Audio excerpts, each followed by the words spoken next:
the cinematic sea of prequels, sequels, reboots, and reimaginings, the Movie Retakes podcast considers the merits and desires for Hollywood's new takes on our beloved movie classics. Brothers Matt and Chris Sully examine the latest retake franchises, pitch their own original retake visions, and share their love for the movies that made them. This is Big Sully. And this is Matt, the friendly dead Sully. I'm like Casper. And we are going to be covering The Evil Dead. Legend has it that it was written by the Dark Ones, Necronomicon ex mortis. Roughly translated, Book of the Dead.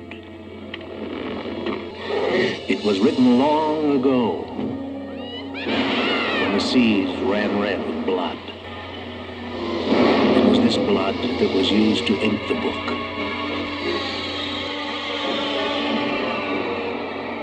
Wah. And with us today, what is you have to? There's an obligatory muhaha. And we're very happy today because joining us on this Evil Dead review, franchise review, we are talking with a good friend, Dr. James Francis Jr. Welcome, James. Thank you. Not good to be here. Yeah, it's really nice to have you. James is the author of Remaking Horror, Hollywood's New Reliance on Scares of Old. Dr. Francis teaches English literature, composition, and technical writing at Texas A&M University and is an internationally published portrait, fashion, and art photographer, and according to Twitter, a Fortnite addict. At A&M, you're also affiliate faculty for performance studies, faculty advisor for Swamp, and also part of the Aggie Ally, Stand Up, and Green Dot organizations. Lots of stuff. Sure. Just a few things here and there to keep me busy. But yeah, all very true, I would only add that for the classes and my specialization, if there's a way to work film into it, I make sure to work film into it. Even into a technical writing class, you can get film into that too. Yeah, and if you don't mind, I'd kind of like to know a little bit about some of your classes, like the subject matter, maybe like a focus that you have in particular. Yeah, depending on the class I'm teaching, because we sort of get random assigned certain things, but sort of a staple once we get settled into what we usually teach, because I'll usually teach a writing about literature course. I'll usually teach a literature and film course that I like to teach as film as literature, so we can all remember that film is literature as well. And typically we're working through the different modes of writing, so whether you're doing something with analysis, something with evaluation, something with review, comparative analysis, research, any of that, that people typically put a focus on with, short stories or novellas or novels, I like to spin that toward film.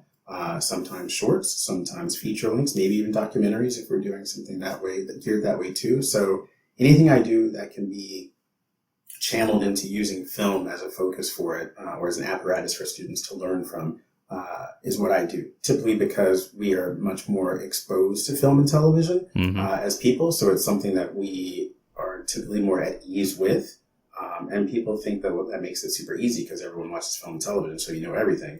But once you get into it, there's a big pushback because it's like, wait, we're learning things about stuff that I watch for leisure, and I don't think about this stuff.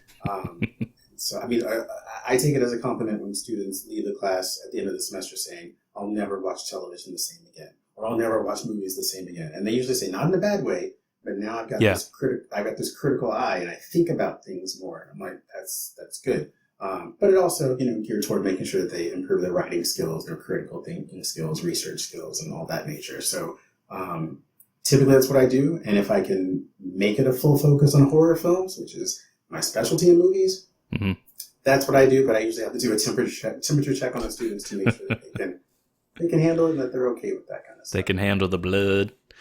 Yeah, and we have to be ready for blood with this franchise. It is bloody.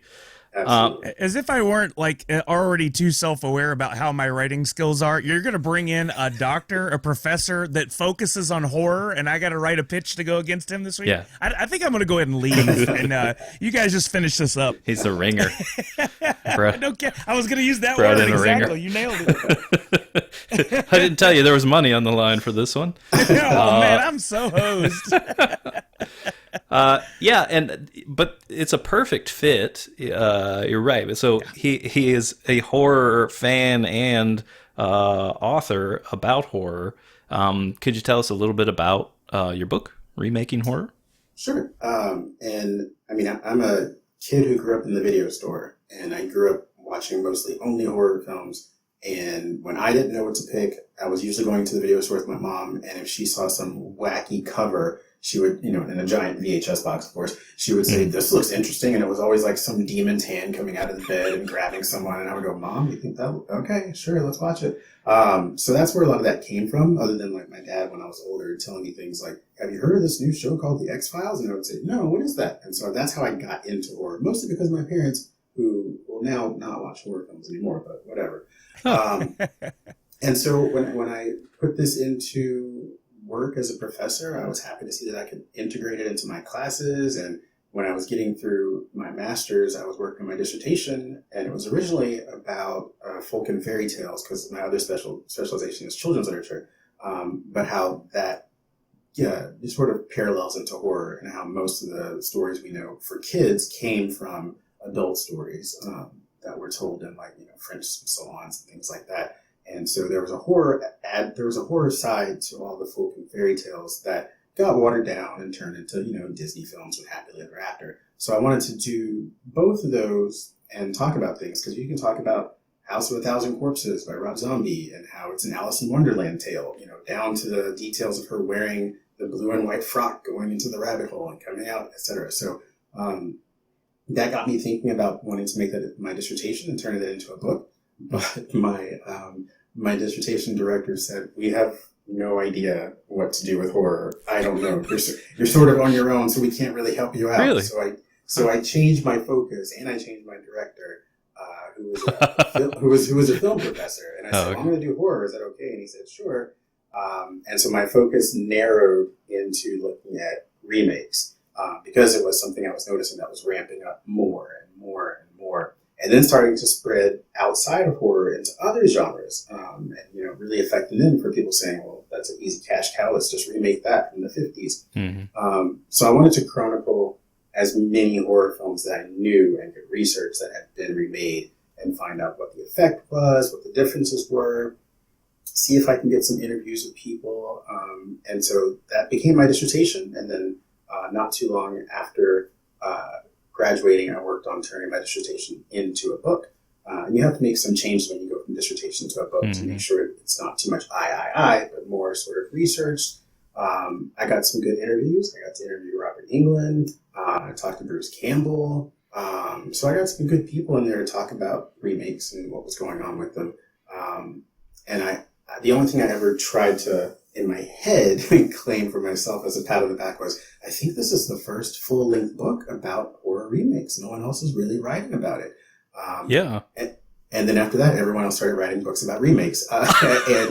Well, we started a podcast. We didn't write a book. We just said, we'll start a podcast. And that works. And so anytime someone's writing a book about a remake, about horror remakes, I'm like, oh, I wonder what they're talking about. And then I choose to look through sort of the lit review, and I'm like, oh, there's my name. And they're all saying his book was terrible.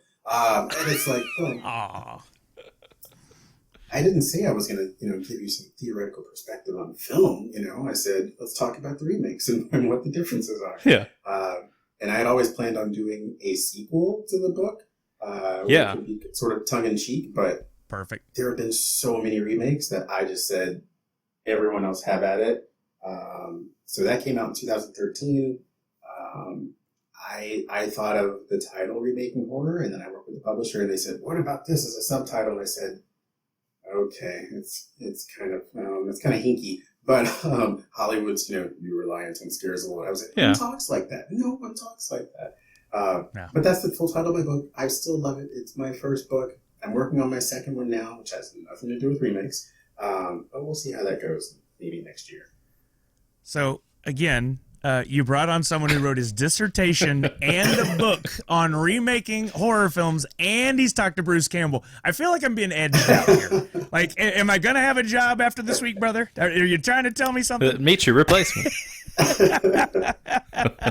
Ouch. This is amazing. No, I love it. I love it. I love to be challenged, and clearly I'm going to be this week. But this is so cool. This is perfect. Like, we couldn't have had a better person on to talk about Evil Dead, so I'm excited. Yeah, it's great. You said you actually talked to Bruce Campbell, so is Evil Dead mentioned in your book? Yeah. Oh, yeah. Oh, that's great. But I mean, my book came out in 2013, so it was right before the Alvarez. So I only talk about Evil Dead.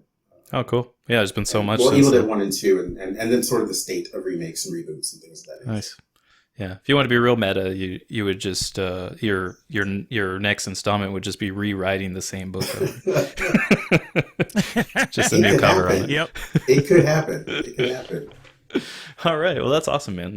Really glad to have you here. And a last mention, because I'm very proud of this organization that we helped start many years ago at A&M, is the Screenwriting, Acting, and Movie Production Group, aka SWAMP.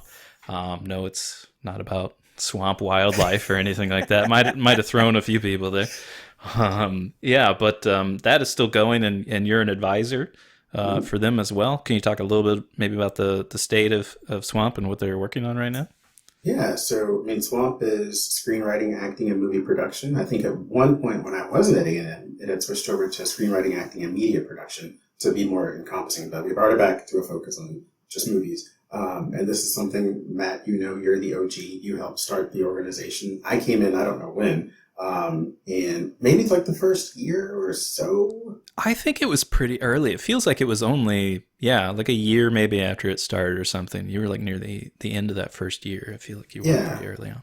Mm-hmm. I came in and helped a little bit with like screenwriting. Yeah.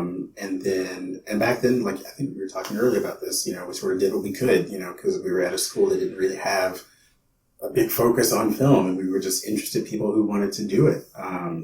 I left A&M after I graduated with my master's and then went to Tennessee for 10 years and came back. I shouldn't even say 10 years because now people are going to figure out how old I am. But I don't even know how old I am anymore because I lie about it every year. But I came back to A&M and I was teaching one of my film and literature classes, and one of my students actually came up to me and said, I'm in this organization, it's called SWAMP, and we're switching advisors, and we were wondering, since you're a big interest in film, and I was like, you gotta be kidding me. And they didn't know your connection to it? They didn't know, and so I had to tell them the whole story. Hilarious. I was like, I was in SWAMP, and they were like, no way. I'm like, yes, I'm old. I was in SWAMP. So that came about and was really cool. So I think we are on now since I came back to be a faculty advisor for the organization, I think we are on our third president now, since I've come back, and still screenwriting, acting, movie production as much as we can. We have a lot of students who are working together as much as they can, not as much right now because things are hindered by the pandemic, but previously when we were more active and in person on campus, working on shorts together, calling out each other through group chats to make sure that they could find somebody to edit something for them. It's a really, really good collaborative field where everyone's working on a lot of stuff together. I think in the fall, we're going to have some, I wouldn't even say upgrades, but just some more developments to get people more involved now that we're hoping and planning that everything will start going back to a little bit more in person than normal again. Mm-hmm. So I think we're going to go back to trying to have a weekly or bi-weekly podcast-ish system in place for the officers and maybe some members to go over some things about film. We're bringing in more guest speakers as well. We typically have our major events like Swamp Fest, and they do Swamp Somnia, things like that, where they do like 24-hour film stuff. So all that stuff's still going on. We try to promote it as much as we can in the classroom and by word of mouth. I think we're also going to be reaching out and trying to connect more with other film organizations on campus, because there are more, but we're all very small, sort of niche, these creatures who just walk around saying, I like movies. What do I do with it at Texas A&M? So we're going to try to connect more and see what we can do in the fall as far as production goes. That's great. Well, I'm really happy to see that continuing on, and glad you're a part of it. Okay. Well, thank you very much, Dr. James Francis. So look for his book, Remaking Horror. I believe it's on McFarlandBooks.com. Yes, and available through Amazon. Nice. Excellent. And for this podcast, we would really like you to follow and subscribe everywhere we are. It's including Twitter, YouTube, Instagram. MovieRetakes.com has got a lot of good information there. Our podcast is available through there as well. And join us on Twitch every Wednesday, 6 p.m. Pacific, 9 p.m. Eastern, where we do movie trivia. We talk about other stuff too, but mostly it's turned into a movie trivia night. So join us for that. It's a ton of fun. That's at twitch.tv/movieretakes. Okay, brother. we have any big questions for the episode? Oh, yeah. Every week we have a few of these. They're a lot of fun. We'll answer these as the podcast goes on. I don't read them until it's time, so it's fun for me too. The 3 questions this week are, which of the Three Stooges is in the Evil Dead franchise? No clue. That's awesome.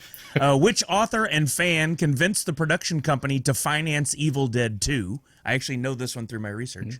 And which Evil Dead film was by far the bloodiest? I have a theory, but we'll find out when we get to that point. Yeah, by far indeed. All right, before we get into the meat of this, what you watching? Are you looking at me? I think he's looking at me. I'll go first. Movies and TV.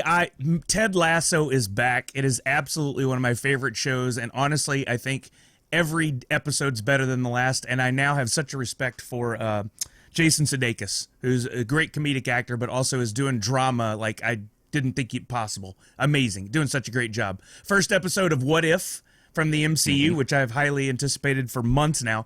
Wow. So cool. I don't want to spoil it for anybody, so I won't share details, but now I want all the pop figures that have anything to do with that episode. Physical, season 1 on Apple Plus TV, about 1980s aerobics, if you will. Yeah, how's that? Really, really good. Yeah? I enjoyed it. Okay. It's quirky, but it's fun, and they did a really good job of getting the setting, the tone of the 80s. They nailed it. It's so good. And coming from, like you mentioned, you're a video store boy, so were we. VHS. I don't know what it is. I have a passion for all things VHS, and I loved watching how they integrate that into the show. It's so much fun. I saw Suicide Squad. Really enjoyed it. I'm going to go back and watch it again very soon. I love having it on HBO Max. I would have liked to have seen it on the big screen. I might still go do it, but hey, now I can watch it as many times as I want. And speaking of horror films, I finally broke down. I've been waiting to watch this for a while, but I think it finally went to HBO Max as well. Freaky. I finally watched that, which is like a Freaky Friday body swap film between a teenage girl and a serial killer. And it's really, really fun and really, really good. I love more the comedy horror genre, and this kind of crosses that, which is perfect for Evil Dead. I really enjoyed Freaky. I highly recommend it. And then podcasts. Last week, I talked to you guys pre-podcast about driving 16 hours one way and then a 14-hour trip back. I listened to pretty much every episode of Armchair Expert that there is. I even got a notification on Spotify saying that I'm now in the top 6% of all Armchair listeners. I didn't even know that was a thing. I didn't know they tracked it. So I got an achievement. Wow. I unlocked an achievement. Which I'm super excited about. That goes to my competitive gaming nature. Yeah. And speaking of games, Fall Guys, can't get enough of it. I've completed both the Ratchet and the Clank events pretty much within a couple of days. Warzone, can't get enough. And back on Fortnite. We were just talking about this pre-podcast as well. I got my Rick Sanchez skin. I'm on my way to my Toxic Rick. I got Superman. And there's an integration with the new Free Guy movie starring Ryan Reynolds that I still don't know exactly how deep the integration goes, but I'm going to be playing again today to see if I can figure that out. For anybody that cringes at Fortnite, and there's a lot of people that do now for some weird reason, it's fun. And you know what? Don't yuck my yum. I'm enjoying it. Let me enjoy my Fortnite with my friends. You go do you, boo. That's all I got. And James, you're a big Fortnite player? I am. I know everything that Chris was talking about. I don't think the Free Guy integration is going to go that far, other than just a movie promotional kind of thing. Ryan Reynolds is popping up in the game at the ATM machines, and people just do it just to see Ryan Reynolds' face in the game. So he's pretty. He's a good-looking guy, and it's kind of fun having him in there. There've been a lot of crossovers for Fortnite lately, and so it's becoming this giant. I mean, it already was a juggernaut, but it's becoming this giant commercialized thing that's integrating with film and Marvel characters and everything. So there's a lot there. It's hard for me to say what I've been watching because I'm usually playing Fortnite all the time, and when I'm not playing Fortnite, then when my team gets too tired and leaves me to play solo, then I play a couple of solo matches, and I head straight into Rocket League for a couple of hours because I'm a big Rocket League person. And Dr. James and I have to become friends. I love Rocket League too, man. I can't get enough. Rocket League is great. The only bad thing about Rocket League is not having, sort of comms within the game. So you have to either set up something through Discord or talk on your phone. And that's weird. They're never going to fix it. But I'm either doing that or Rocket League. And then when that's over, usually it's 3 or 4 in the morning and it's time to eat salad and go to bed. That's sort of my regimen. And then wake up at 8 o'clock in the morning and do it all over again.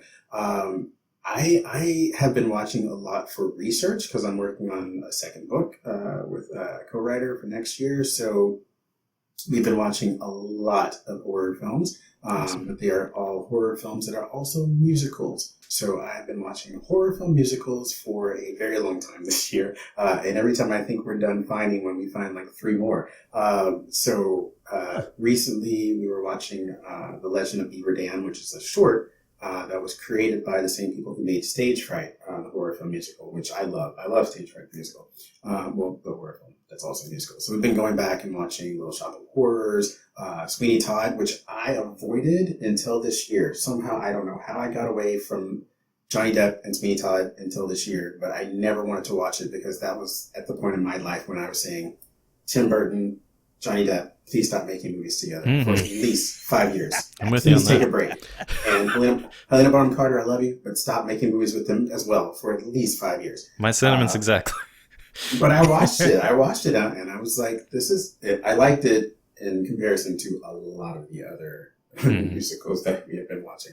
So things like that we've been watching. Nudist Colony of the Dead, old Trey Parker and Matt Stone's early stuff that they did before going into South Park. You can kind of hear some of the South Park character voices getting developed in that film. A lot of horror musicals. Television for me is I have become that person who can watch not the same movie but the same television show over and over. If you turn on USA, Law and Order SVU is on 24 hours a day, and that is a good watch when you're just working on whatever you're working on. When it switches over to NCIS, I have to take a break because I can't watch NCIS because I just don't like that show. The Olympics have been on for the past couple of weeks, and I watched some of that because Law and Order got cut off for the Olympics, so I had to watch some of the Olympics. I've been trying to catch up on some movies that I just haven't seen, and I also just bought my sister a whole bunch of horror films because she doesn't remember them from when we were kids and she stopped watching horror. So I got her the Purge franchise, I got her Nightmare on Elm Street, and also Friday the 13th because she doesn't remember some of the later ones and maybe had never seen them. I got her Paranormal Activity because I don't ever want to own those movies because I'm not a big fan of those, but I'll give them to her to watch. That's where I draw the line. Those movies scare the hell out of me. No, Really? thank you. Anything but Paranormal Activity. Oh, God. Mm-mm. But It's too real. It's too real. Don't mess with me when I'm sleeping. No. you don't like the found footage sort of element? I love No, I like Blair Witch, but Yeah. Blair Witch is great, but Paranormal Activity, I just watch it going, give me the sound cue, and I'll know, because you can sort of hear the hum get a little louder, and you're like, okay, the knife's going to fall, or the sheet's going to fly off the bed. Right. But I've been watching American Horror Stories. People would, most my students usually know that I love horror, but I complain about horror all the time, because I always want it to be so much better. You always complain about because you love it. Right? Yeah. And I just like the whole Johnny Depp, Tim Burton thing, I think it's time for Brian Murphy to stop making American Horror Stories. Just take a break or just stop, because I think we're done.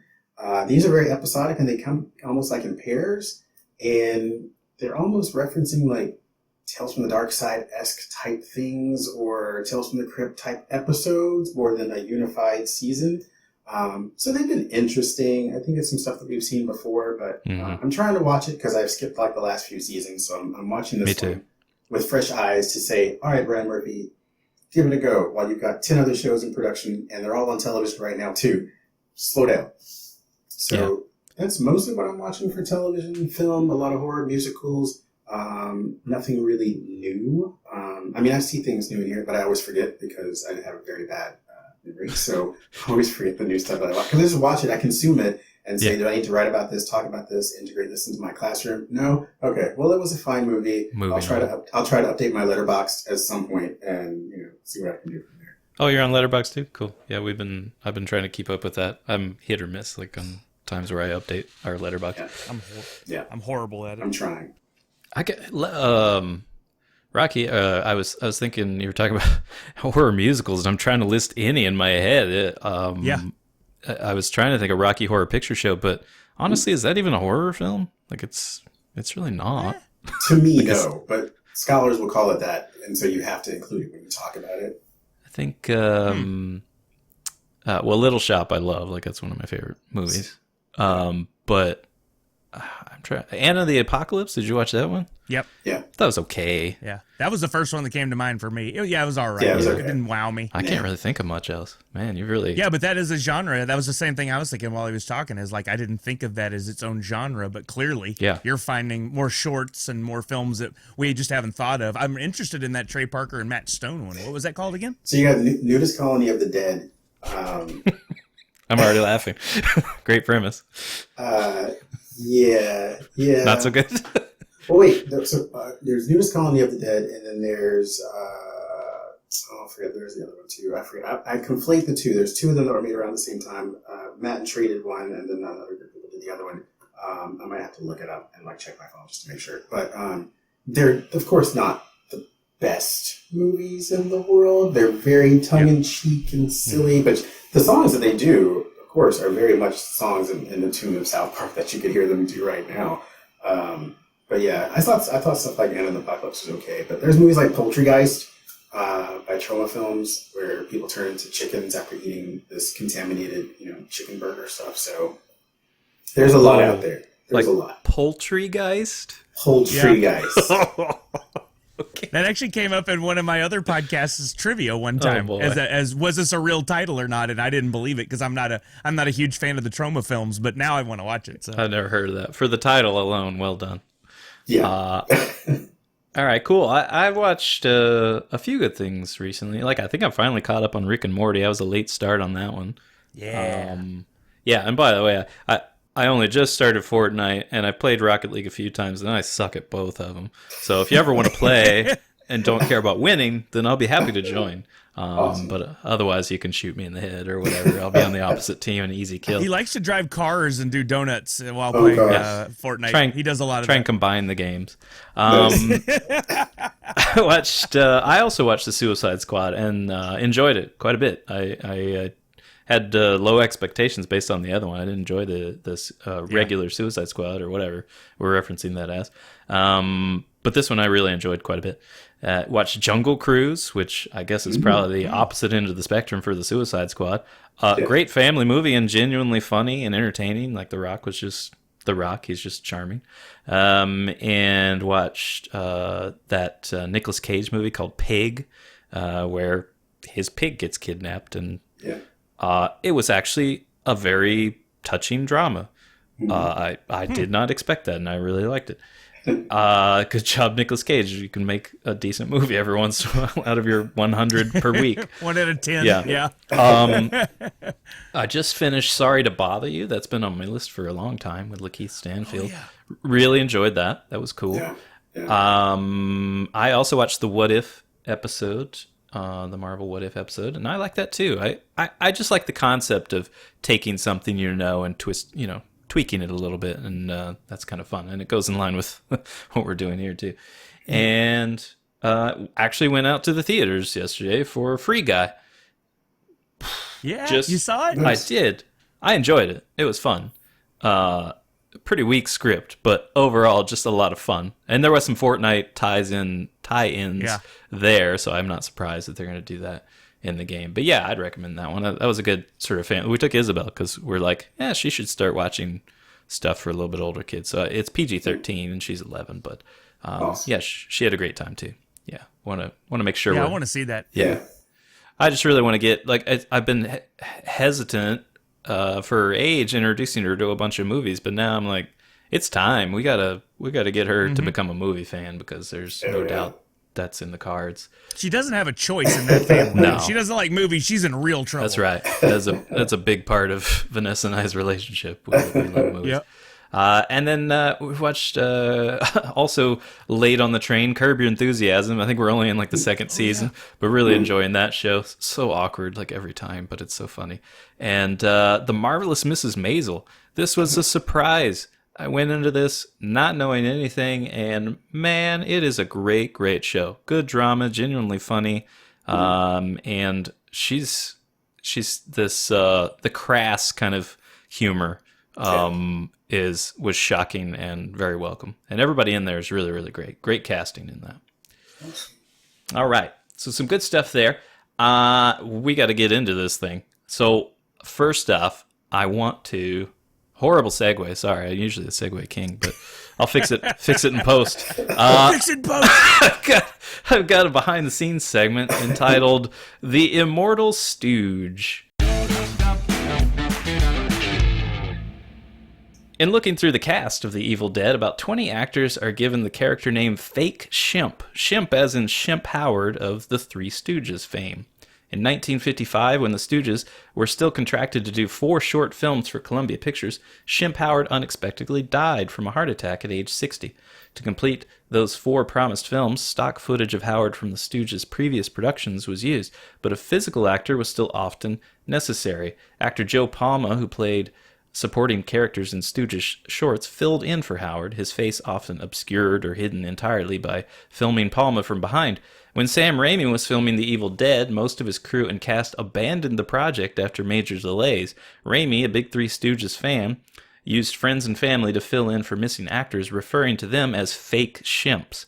Stand-ins were used like this in movies before and after. A fake shemp was often used for John Candy in Wagons East. When Richard Donner left Superman 2, Gene Hackman went with him, leaving a shemp to finish Hackman's remaining scenes, even impersonating Hackman's voice.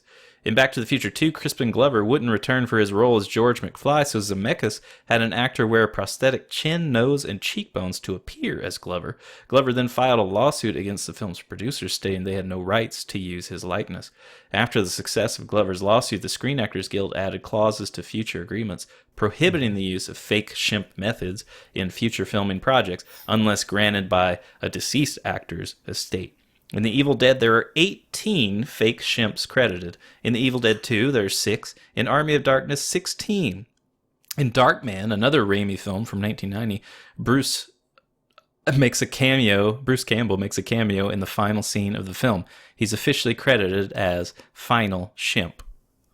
Oh, that's cool. Yeah, pretty neat. I stumbled there for a minute because I have a character that I named Campbell in my pitch, and then I decided not to go with that, and so I went and did a change all to the other name Torres. So in that line it says Bruce Torres. I'm like, who the hell is that? All right. Yeah, that's pretty cool. I love those behind the scenes sort of stuff, learning a little bit about movies that maybe we didn't know.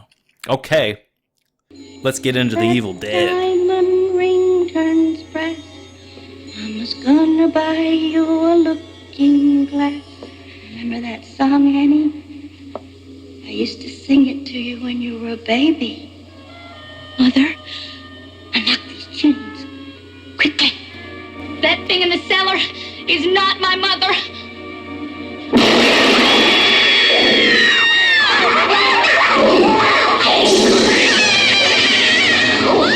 We are the things that were and shall be again.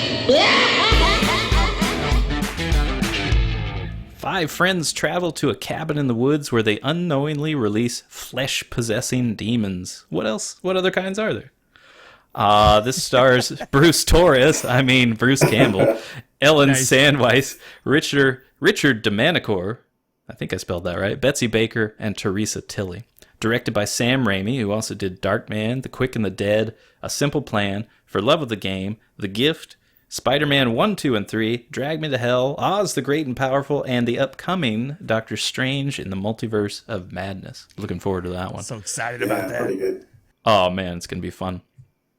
Yeah, and it's weird. Like he was kind of a start with Spider-Man, like really bringing these things in, and so he gets to continue. Well, and if you've been paying attention to the behind-the-scenes stuff, you know how cool this is going to get because of that Spider-Man stuff. That's a good point. Yeah, I'm super excited about that. Yeah, I wonder if that's maybe not to get too early on here in speculation or whatever, but maybe he actually owns somewhat a little bit of rights to the original Spider-Man. So that's part of the reason they needed to bring him back, is that he would use his footage. Probably not. I imagine they own everything. But Sam also wrote The Evil Dead. He's written the other Evil Dead films as well as Darkman, and co-wrote on the Hudsucker Proxy. I did not know that. Also, I didn't know that. Also a favorite of mine. Spider-Man 3, and he wrote Drag Me to Hell. This came out in 1981. Just to get a feel for the era. Also at the time, Time Bandits was out, Stripes, and Arthur. Man, this is a long time ago. I love Arthur too. It is good stuff. The top 3 at the box office, we were just talking about Superman 2, On Golden Pond, and Raiders of the Lost Ark. Oh man, what a movie to see in the theaters. This Right. did over 2.7 million at the box office. Odd thing here. I've had this happen a few times when you look up stuff. They're ranging what it actually made anywhere between 2.7 and 29.4. I don't know who the accountants are that can't narrow that range. They're adjusting for current day, for inflation. I have no idea. But the budget. Because I was going to say, it had to have been like 30 or 40 in today's money. Yeah, maybe. Yeah. I don't know. Or just they didn't track like regional numbers well, like foreign box office sales. And the budget on this is incredible. $375,000. Wow. Yeah. And You couldn't get catering for a movie for $375,000 these days. No. highly loved on Rotten Tomatoes, 95%. That is huge. Nice. All right, let's talk about this. Did everybody rewatch recently, or are we all seen it so many times that... I've watched it in the past year, so I qualified that as enough for this one. Yeah. I actually tried to watch everything again. I just wanted to have it fresh because I was struggling with my pitch. Right. We'll get to that point, but Yeah, same. yeah. So what, James? Let's start with you. What's your take on The Evil Dead? I love Evil Dead. I'm trying to remember when I first saw it. Thinking back that far hurts the brain sometimes, but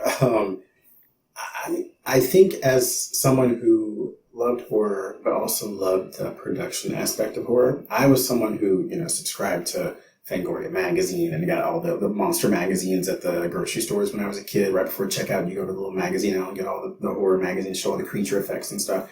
So as a kid, I was more interested in the monsters and the effects. So when I saw all of that happening and the camera editing and all that, I thought it was just the most awesome, exciting movie ever.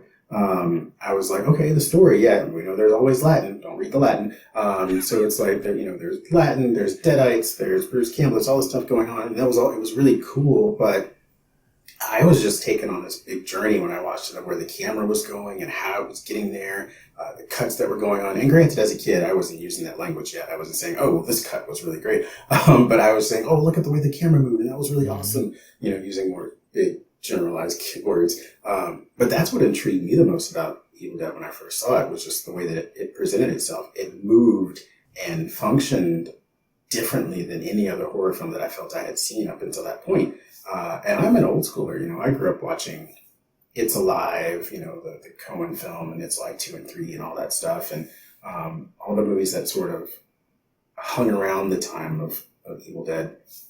And so I was just expecting the same sort of, horror fare of the early 80s. But this stuff was moving. It was like punk rock horror, without being punk rock soundtrack set to it or anything. So for me, it affected me that way, to take notice of it, to say, this is different. Something really cool is happening in this movie that's not happening in a lot of other movies. Did it scare me? No. I loved it, but it didn't scare me. I was so fascinated by looking at the creature effects and the camera stuff that I didn't get into the story when I first watched it to go, oh, that scared me, that little jump.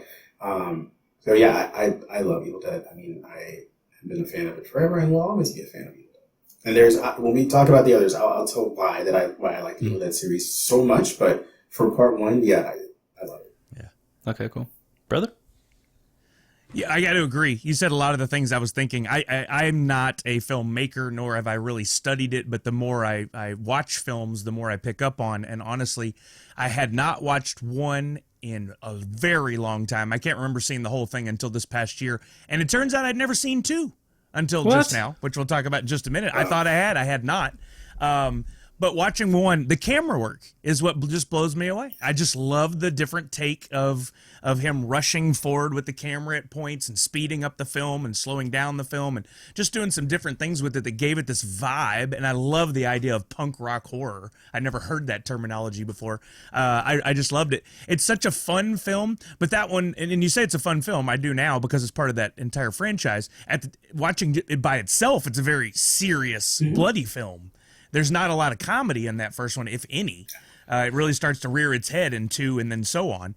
But really enjoy it as part of the overall series. I think if it were standalone, I wouldn't be as big of a fan, honestly. But that's coming to it late. I don't think I got into the franchise until after. Like, the first one I saw was Army of Darkness. and then went back and saw the others. A side note, if anybody wants to do a deeper dive on this, I listened to an episode of Inside of You with Michael Rosenbaum. Wonderful podcast. He played Lex Luthor on Smallville. He interviewed Bruce Campbell, and they talk about the making of Evil Dead 1. And while it had a very low budget, and they ended up filming, you had to break it into pieces and all that, the really interesting part to me was they didn't know about filmmaking.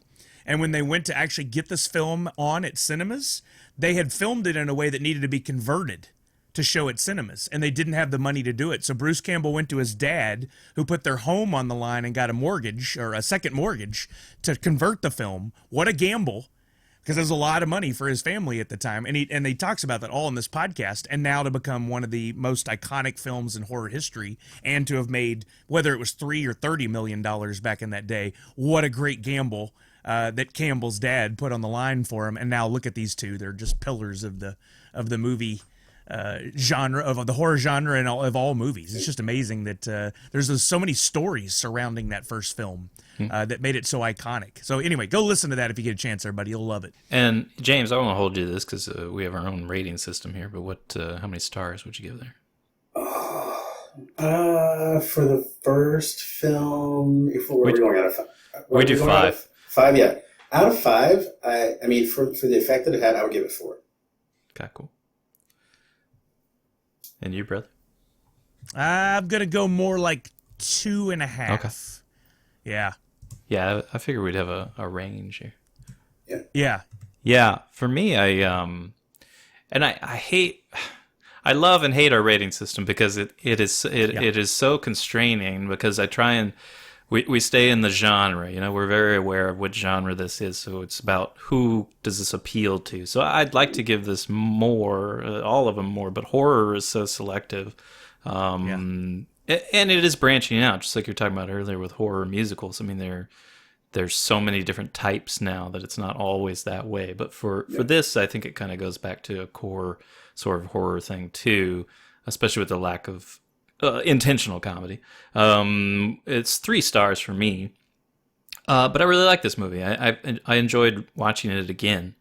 And I think in a lot of ways, this was, for me, a really great sort of segue into appreciating horror more, because it was so much fun and like this independent rock star or whatever. What was your, the punk rock? Yeah, punk rock sort of approach. And I think that did a lot for my experience as a viewer, wanting to see things like this, because it was stuff I'd never seen before. And like the camera movements, the effects, and all that. And I'm thinking now, as we're talking about this, the movie, that and all of his after, is so iconic, Raimi style with the camera and stuff. Yeah. I'm wondering if you were to take him at the time and give him $20 million to do this movie, would he have done the same things? And if so, he wouldn't be Sam Raimi. Like, we know a Sam Raimi movie because of the way the camera moves and these fun things he does. Going back and watching Spider-Man and stuff, you see it and you're like, oh man, this is so Raimi. But I like that. I like that he's maintained that, because it is, you want to have your own signature. So anyway, it's still a lot of fun. If anybody's looking to get into this franchise, you should. And start here, because you get to go on this journey, especially because of what this is. It's basically, when we talk about this, probably moving more into the second one, about he basically made the same movie 3 times. It's so weird. Yeah. So and I have not seen his what's it called? Within the Woods. He did like this test. The short. Yeah, the short to basically prove he could make a movie to sell The Evil Dead, and then it went and made The Evil Dead, and then Evil Dead 2, which in very much a lot of ways is kind of a remake of the first one. And let's segue over. Evil Dead 2. The lone survivor of an onslaught of flesh-possessing spirits holes up in a cabin with a group of strangers while the demons continue their attack. Stars Bruce Campbell again, Sarah Barry, Dan Hicks, Cassie Wesley, Denise Bixler, Richard Domier, John Peaks, Lou Hancock, Ted Raimi, Sam's brother. Directed by Sam again, of course. This is also co-written with Scott Spiegel, who wrote The Intruder, The Rookie, and From Dusk Till Dawn 2, Texas Blood Money. I remember seeing that at South by Southwest. That came out in 1987. $10.9 million at the box office on a $3.5 million budget. So we had a legit, I mean, maybe not in modern times or whatever, but that's some real money to do some stuff. Liked just the same, however, he didn't need all that money. 95% on Rotten Tomatoes. James, what do you think? Tell us about Evil Dead 2.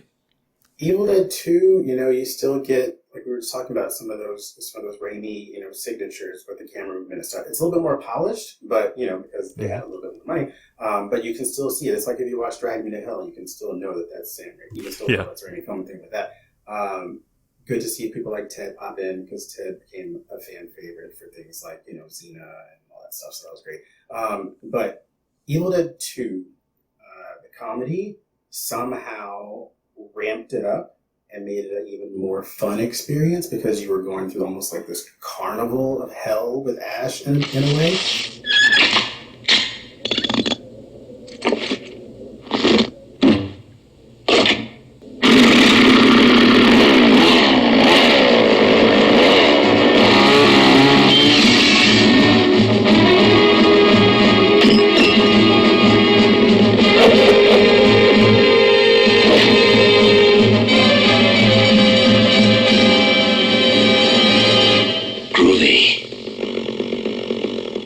So it made it have even more energy than the first one almost, which seemed almost impossible with as much as you were sort of affected by the camera movement and the shock of all the new stuff that they were doing.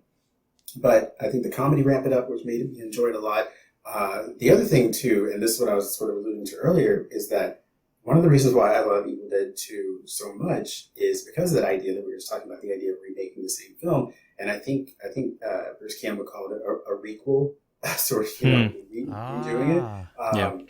But one of my favorite horror films, not the whole franchise, but the first two, would be Return of the Living Dead, Part 1, and Return of the Living Dead, Part 2.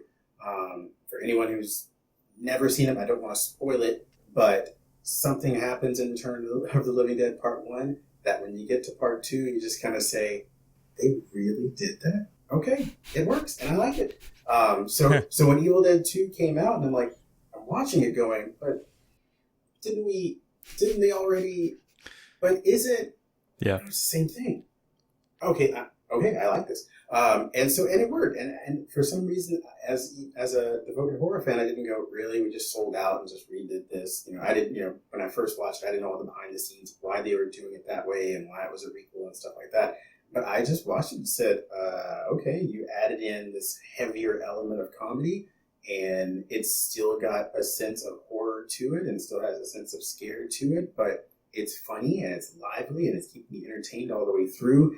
And Bruce Campbell is not just a character within the film, but he's becoming this iconic character in horror because of the way the film is made. So Evil Dead 2, which I know people don't really say it that much anymore, but I grew up watching it as Evil Dead 2 Dead by Dawn. I don't think anybody really mentions the Dead by Dawn subtitle or stuff anymore, but I grew up knowing it as Dead by Dawn because you would always see that skull with the eyes behind it on the VHS cover. And I'd say, let's watch Dead by Dawn. If I say that now, people are like, what's Dead by Dawn? Is that some old movie made by someone we don't know? I'm like, no, it's Evil Dead 2. So I love Evil Dead 2. I love that they ramped up the comedy. I think it brought more energy. And to this day, it's something I can still watch over and over and over. Yeah, me too. You talking about the cover, I wanted to talk about that specifically, their cover choices. I have to say, for the franchise, these are some of the most iconic covers of films ever. I still think that the Evil Dead, that cover where it's slightly skewed, the one with the hand up, like that's probably the best cover for a horror film anyway. Like if you were to represent the entire genre, I would use that cover for it because it's just so amazing. Yeah, totally fair. And I really like the cover for this too, with the skeleton face with the real eyes and stuff. It's very effective. And even the Army of Darkness, like the cartoon drawing cover, it's kind of like that Star Wars crossover sort of thing. Just amazing. I love all the covers. All right, brother, what do you have to say? I got to agree with pretty much everything James said. I really I didn't know there was a tagline, another line for the title all this time until I went to watch it. I was like, I always called it Evil Dead 2, so that was new to me. I really could tell a big difference in the production quality of the film for sure. I enjoyed it more. I loved the infusion of more comedy. My only feedback was I was trying to watch it while I was doing some other stuff downstairs, and man, sound editing back then sucked. Like you couldn't hear anything Bruce Campbell said, and then all of a sudden in the next scene, like the horror and stuff, it's so loud it's like rattling the windows on the house. But I thought that was kind of funny. It definitely sets the tone for the time of the way they made movies then. It was a really big chance they took remaking that first film into a sequel. It would not work today. The internet would tear it apart in 2 seconds. So I'm so glad we didn't have that, because people had time to marinate on it and just enjoy it for what it was. And I wonder if you caught people coming out of the theater back in, what was it, 86 when this came out? 87. And said, you saw the first one, what'd you think? I don't think anybody would have gone, oh, I just saw the same movie twice. I think they would have been like, yeah, and I want more. We just had a different appetite back then. You know, we were happy to have new films, and now we're spoiled that we get so much. So I'm glad that Raimi had that chance back then, and Bruce Campbell, because what a great partnership those two have had over the years. And I really enjoyed my first viewing of it. I can't believe that was my first time to watch it. I really thought I had seen it until I watched it last night. Yeah, it's definitely. What are you guys' ratings on there? So I give the first Evil Dead a 4 because of its foundation and what it did. Part 2, I think the enjoyment factor is bigger, but I'm gonna give it a 3.5. Mm-hmm. I think 2 would, if you didn't want to watch them all, if you didn't want to commit the time, you could jump in on 2 and definitely get the vibe for the franchise and be okay. I think as a standalone film, it operates a little better. So I'm gonna go up a little bit. I'm gonna go to 3 on this one. Where are you on the list? You were 2.5. Okay. Yeah, I'm giving this one a 3.5. I was kind of on the fence, like 3.5.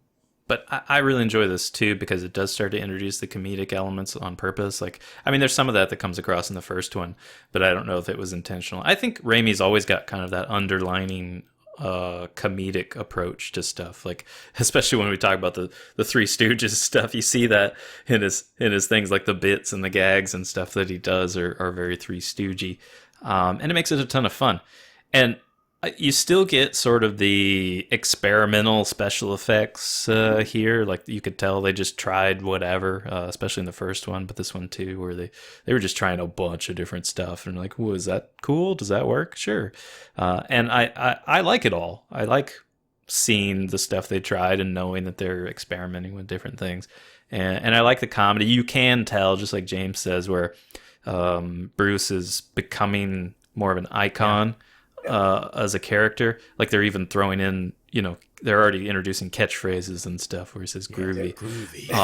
So they're obviously trying to do that. And I think he was very aware that he was going to continue this on in Army of Darkness. And so the setup and the tie-in to that is obvious. I mean, it's literally, you can watch this one going straight into the next one. Like one big movie. Well, you can watch all of them. That's what people talk about too. You can actually just go, True. Yeah, it's all just in the same timeline there. You don't but that's true too, like because it is sort of a remake, and I don't even know if they would have acknowledged it as a remake then, like you're saying, coming out of the theater they would be like, well, that was even better in the first one or whatever, but they wouldn't have been sore about it being similar.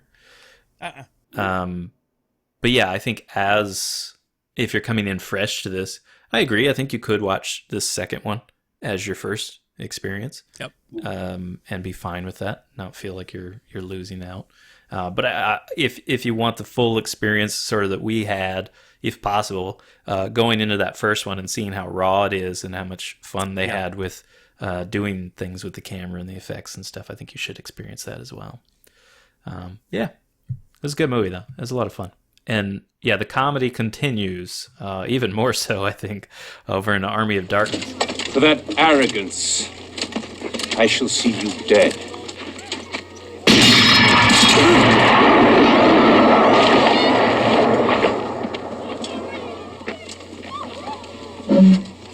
Yeah. All right, you primitive screwheads, listen up. See this? This is my boomstick! the 12-gauge double-barreled Remington. S-Mart's top of the line.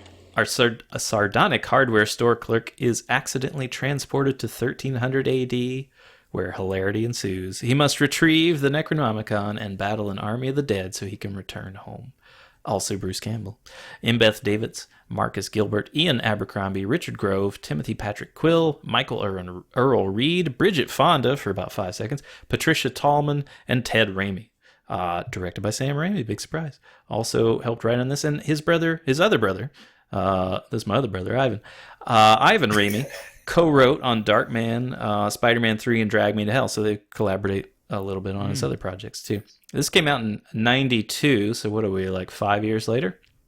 21 million at the box office on an $11 million budget. It's okay. 73% on Rotten Tomatoes, however. I was kind of shocked by that. I thought people, the same fans that showed up to vote for the other ones, would have done so here and gotten the same result. So maybe it does hit in different ways for different people. Is that fair to say for you, James? More than fair for me.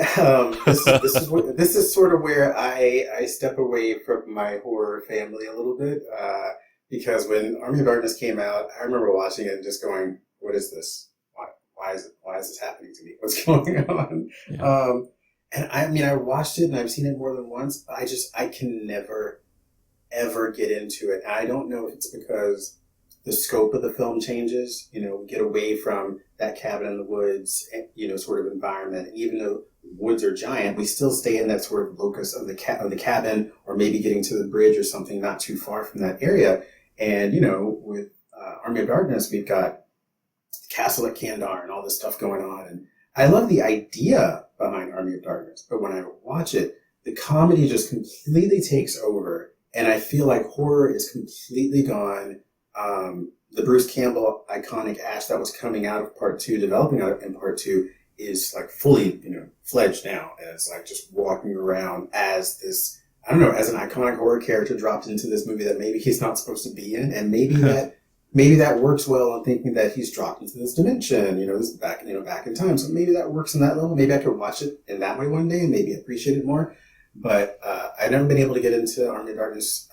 And I think that's a big separation, because a lot of people start with Army of Darkness. A lot of people that I know, that was their first exposure, and they said, "Oh, it was awesome." And they went back and watched the Evil Dead movies and said, they were all right. I was the person who started with Evil Dead movies, and by the time I got to Army of Darkness, I was thinking, I like the comedy in part 2. This one has gone too far and is no longer a part of the franchise, in my opinion. And I'm like, they don't even call it Evil Dead, it's just called Army of Darkness. So, yeah, I had all these arguments with my friends about it, and saying, "No, you're wrong, it's horrible." So I'm not a big fan. I like the idea behind it. It's kind of like an M. Night movie where, it's like, it sounds good, but it's going to be a really bad movie. So for me, Army of Darkness never really played out. To rate it, I would have to give it, just for being in the franchise, I would have to give it 2 stars. And I am the other side of that coin. I mentioned it earlier. I think this is one of the best things they could have done with the franchise, not call it Evil Dead 3. I know if you pitched that to me, I'd say horrible idea, capitalize on the name. This worked perfectly, because I remember seeing the trailer. It was 1992 or 93, and I was like, well, Army of Darkness, I don't even know. I recognized Bruce Campbell from something, I don't know what. I don't think Frisco or whatever it was had been out at that point. I think it was out a year or two later. But Metallica was on the trailer. And I was like, oh, snap, I just got Black Album. I love Metallica. I'm going to go see this movie. Same reason I got into Linkin Park and that Vertical Horizon movie. I was like, I got to go see this. So I went to the theater, and from the first 10 minutes in, I'm like, wait a minute, was there more to this? Like, what? We just got landed in the middle of this story, and it was only working at the video store. I found out later that, Evil Dead 1 and 2 were the first 2 of this. And I'm like, I did not know this. So I finally went back and watched those, as we know that story. But I loved Army of Darkness. I loved the comedy. I immediately fell in love with the character that Bruce Campbell played. Ash was great. He had already become iconic. I didn't know it. I was learning that as I watched the film. And I love the movie. And so for me, that will always be my starting point. And it's a weird way to watch movies. I normally would not tell you to watch them out of order, but probably for people like me, going to 3 was the best bet first. And then going back and watching 1 and 2. I rank it higher than the others just because I felt like it got much more polished and I really enjoyed it. So I'll probably go 3.5 on this one. I'm going up a little bit on each film. And I really, really enjoyed it and really enjoyed rewatching it. Yeah, that's really interesting thinking about it that way. And so you're both examples of what could happen, where you come into this franchise. So if you start with Army of Darkness, you have one impression, and then you go to the others, and it's not the same. And if you start with Evil Dead, and then you watch the others, when you get to Army of Darkness, it's not the same. It is a different approach. The character, but the Evil Dead 2 is that segue. It's that middle ground because we do get the comedy, we do get the horror. This one does go more for comedy, and the horror isn't really there. Like even when the monsters are attacking, like it's funny, like it's always funny. I do appreciate it still as an independent-ish movie. I know it had a decent budget, but I don't think it was on purpose. I think this was just choices or whatever. But like that whole Harryhausen approach with like the animated skeletons and stuff. Yeah. I like that. I think it adds a fun sort of campy thing to it. And it does go crazy. Like, speak of the Three Stooges, he has that whole thing where it's poking you in the eye and blocking it in certain ways and stuff. But I think it's fun. It's not a horror film. Like, I think that's one of the things, too. This franchise is not completely one thing. This is a comedy that happens to have, ghouls and stuff in it. For me, I still really enjoy it. 3.5 stars. For me. And yeah, I guess that's the lesson here is if you're new to this franchise, if you like horror, maybe start with Evil Dead. If you like comedy, start with Army of Darkness. But do watch all of them because I think they deserve to be watched and you want to have that experience. Is this something that you're into? Okay, cool. So this was after your book came out, they did a remake. Called Evil Dead. This synopsis here is 5 friends head to a remote cabin where the discovery of a book of the dead leads them to unwittingly summon up demons living in the nearby woods.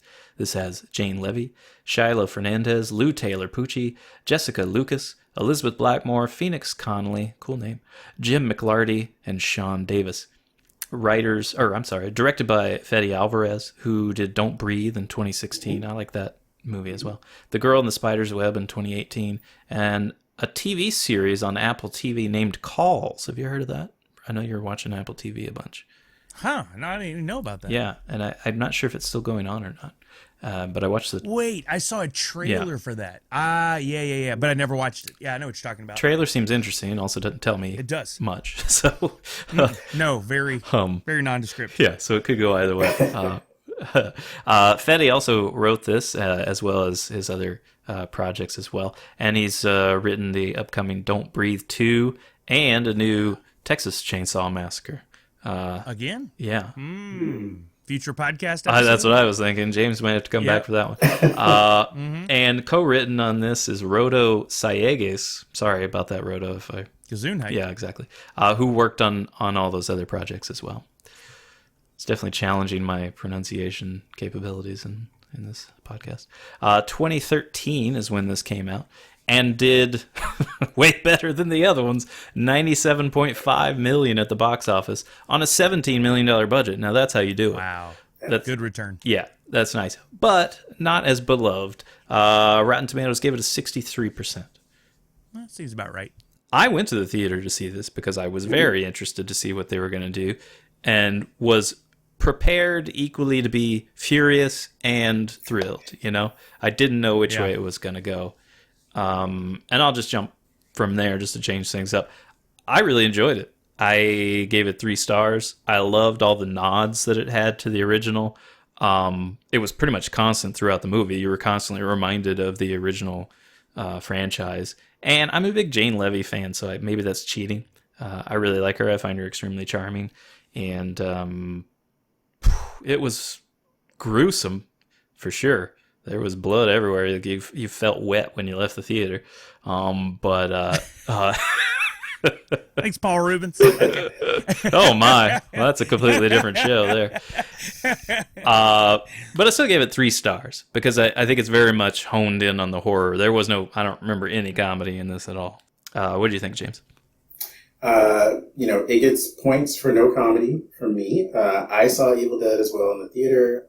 I wasn't excited to see it, but I wanted to see it to see what they were going to do with it. I've read a little bit. I try not to read anything about movies before I see them. I try not to watch full trailers because trailers give away everything. And I went to see it mostly on the premise that the biggest fact that I knew that they were saying that it was all practical effects. They weren't using any CGI throughout the whole film. And I said, well, I will go see it just for that. And I watched the whole film, and there was one part I went, and I pointed at the screen and I said, that was CGI. You lied, that was CGI. And it's only one part. There's like a glass breaks in the car or something, and you can tell when the glass shatters, you're like, that's okay. One, you should have admitted one. But I love, that the camera didn't cut away from things, like when the arm's getting hacked off. It's like, no, keep watching. Watch the meat cutter. Watch the meat cutter. So I love when horror goes in and does not turn away and says, test yourself here. Can you watch this? So I gave it points for showing and just showing and showing and showing. I gave it points for being bloody. What it lost for me was, of course, a new direction and, starting, things get contemporary, that's fine. But the base of the storyline to have them going to the cabin because she's going through withdrawal and she had drug addiction. I was waiting for the story to have drug addiction in it. And it was just like, we're going out here for this reason. But then it doesn't really do anything with that. I was waiting for them to think she was hallucinating because of, her withdrawal or to have a bigger struggle with, drug addiction. And they sort of just said, well, here's what we're here. And now the stuff's going crazy. So I don't like the fact they just left that out there because they lead you in with it. And then they just say, well, here's a cabin and some Latin and now it's crazy and it's Evil Dead. So they lost me on that. And because they lost me on the story, I need the story to be there for me to enjoy it. I didn't enjoy it as much, and I have to rank it. I don't know, it's kind of hard. I would probably rank it maybe a little better than Army of Darkness, just because I take that one out. So maybe like a 2.25. I can't even go 2.5. I might as well just. I'm just gonna say 2. I gave it 2 stars. That's it. Oh, okay. Because I was gonna round you up. Yeah, we don't have quarter stars. We can't do it. Just 2. It's not the budget. Just 2. 2 stars. That's it. Okay. Do you think, not to dig too deep here, but do you think they tried to treat this as a giant metaphor for addiction and how it ruins your friends and family? What? No, I thought that would have been great, but they just didn't dive into anything.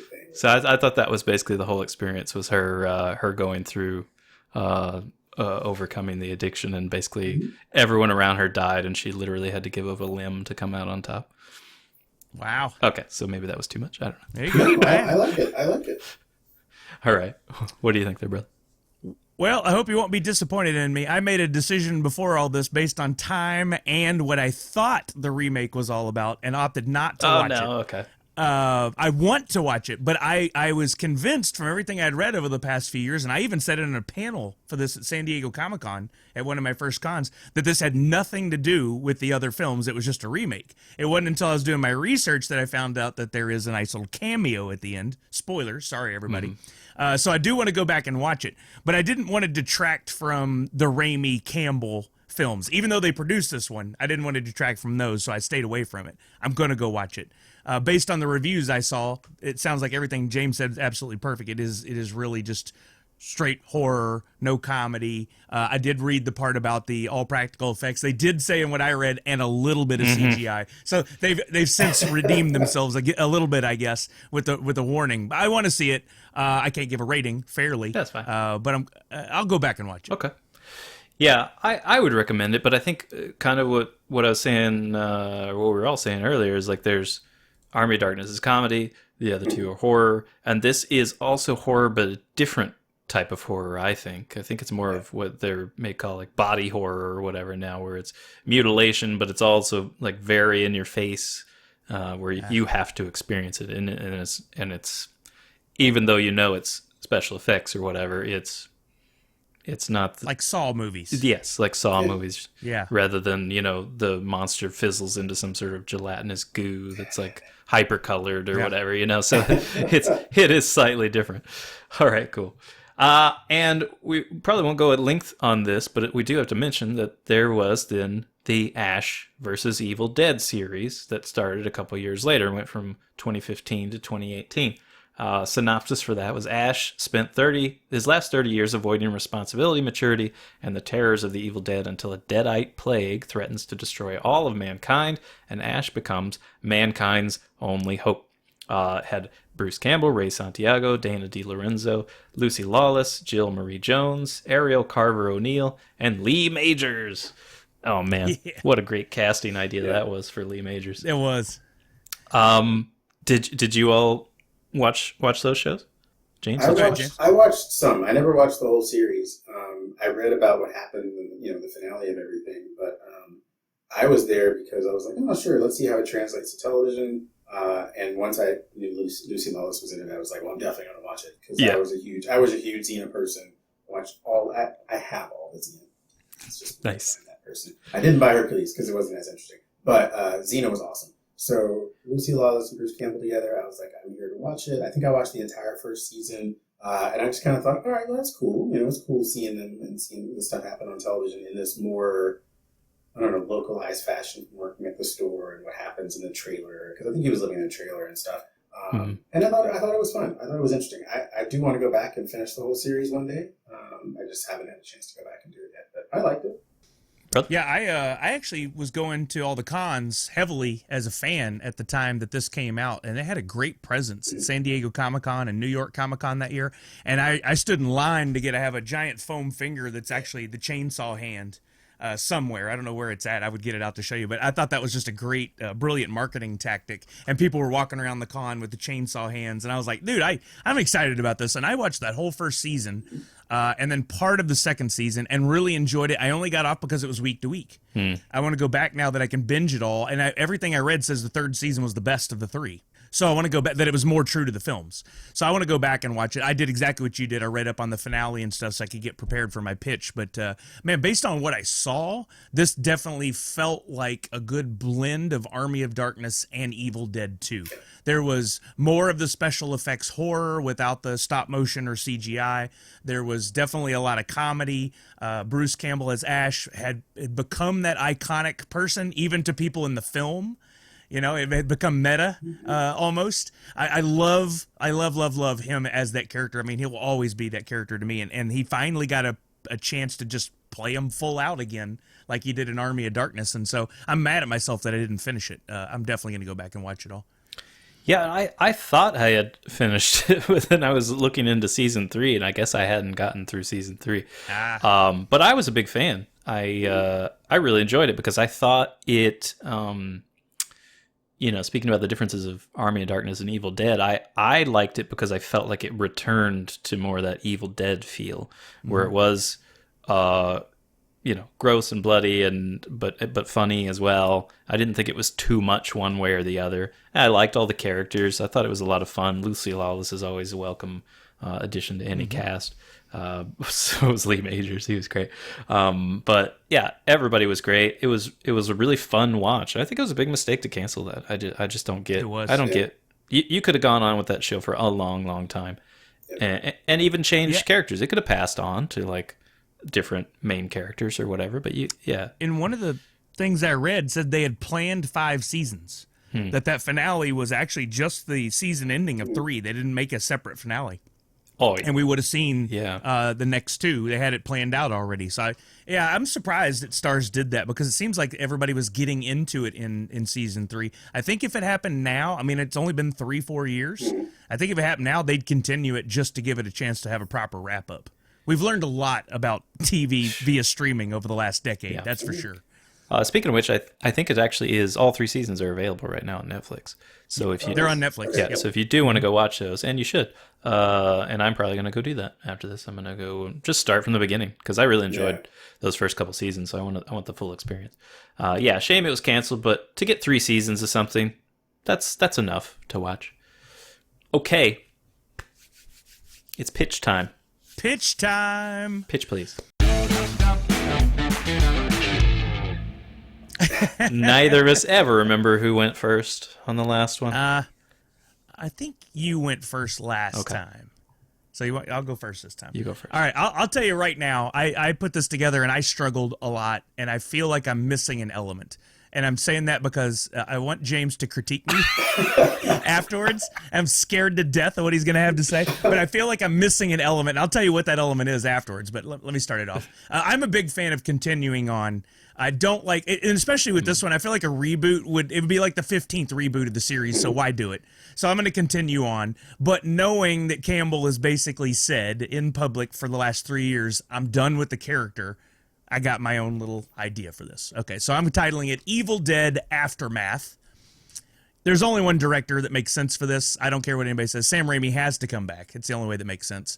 Bruce Campbell is Ash. Ariel Carver O'Neill is Brandy as daughter. Dana De Lorenzo back as Kelly, and Ray Santiago back as Pablo. So continuation of the entire franchise, even through the series. Picks up right at the end of the Ash vs. Evil Dead series. And here I go. As seen at the end of the Ash vs. Evil Dead series, Ash Williams wakes in an orange container/coffin with wires and sensors attached to his head and body. He exits the container and stumbles out of the room, where he is greeted by Lex, a futuristic cyborg that refers to him as Sire. Lex opens 2 giant doors to reveal a Mad Max-style post-apocalyptic wasteland, shows him the newly refurbished Oldsmobile, and they head out to find his daughter Brandy. That's where our movie Evil Dead Aftermath takes off. Ash and Lex pass through several abandoned city ruins before coming across some demons. They easily dispatch them with the Delta, and Ash drops an, "I can get used to this." They continue on their journey and have several more run-ins, all with the same result, a quick and easy win over the demons. During their Sunday drive across the hellscape, there are several telltale signs that cause Ash to question where and when they are. First, they drive past some very futuristic military vehicles that Ash does not recognize. Then he spots a familiar landmark that appears to be the top of the Statue of Liberty, buried mostly completely in sand. As they get closer, he realizes it's actually the New York hotel in Vegas, but still clearly shakes him. You thought I was going Planet of the Apes. I didn't. This paired with the fact that he woke up to a cyborg hand and he's traveling with a hot cyborg are enough for him to start really questioning things. He asks Lex how long he's been out, and she responds, "Long enough, and you've returned at the perfect time." Ash's response, perfectly vague. Great. They continue on for another couple of hours and finally arrive at what was clearly a military base of some kind. There's a huge ramp that leads down into the ground, and Lex instructs Ash to drive down in. They go further and further and further into the ground as a huge airplane hangar-style door closes behind them, and Ash pops on the headlights to reveal a sign that reads Area 51.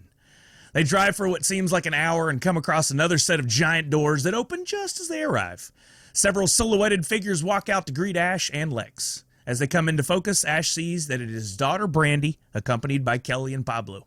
Ash gets out of the car and approaches Brandy. As he gets closer, he realizes his old crew has aged, now with gray hair, numerous scars, and clearly a lifetime of stories to share.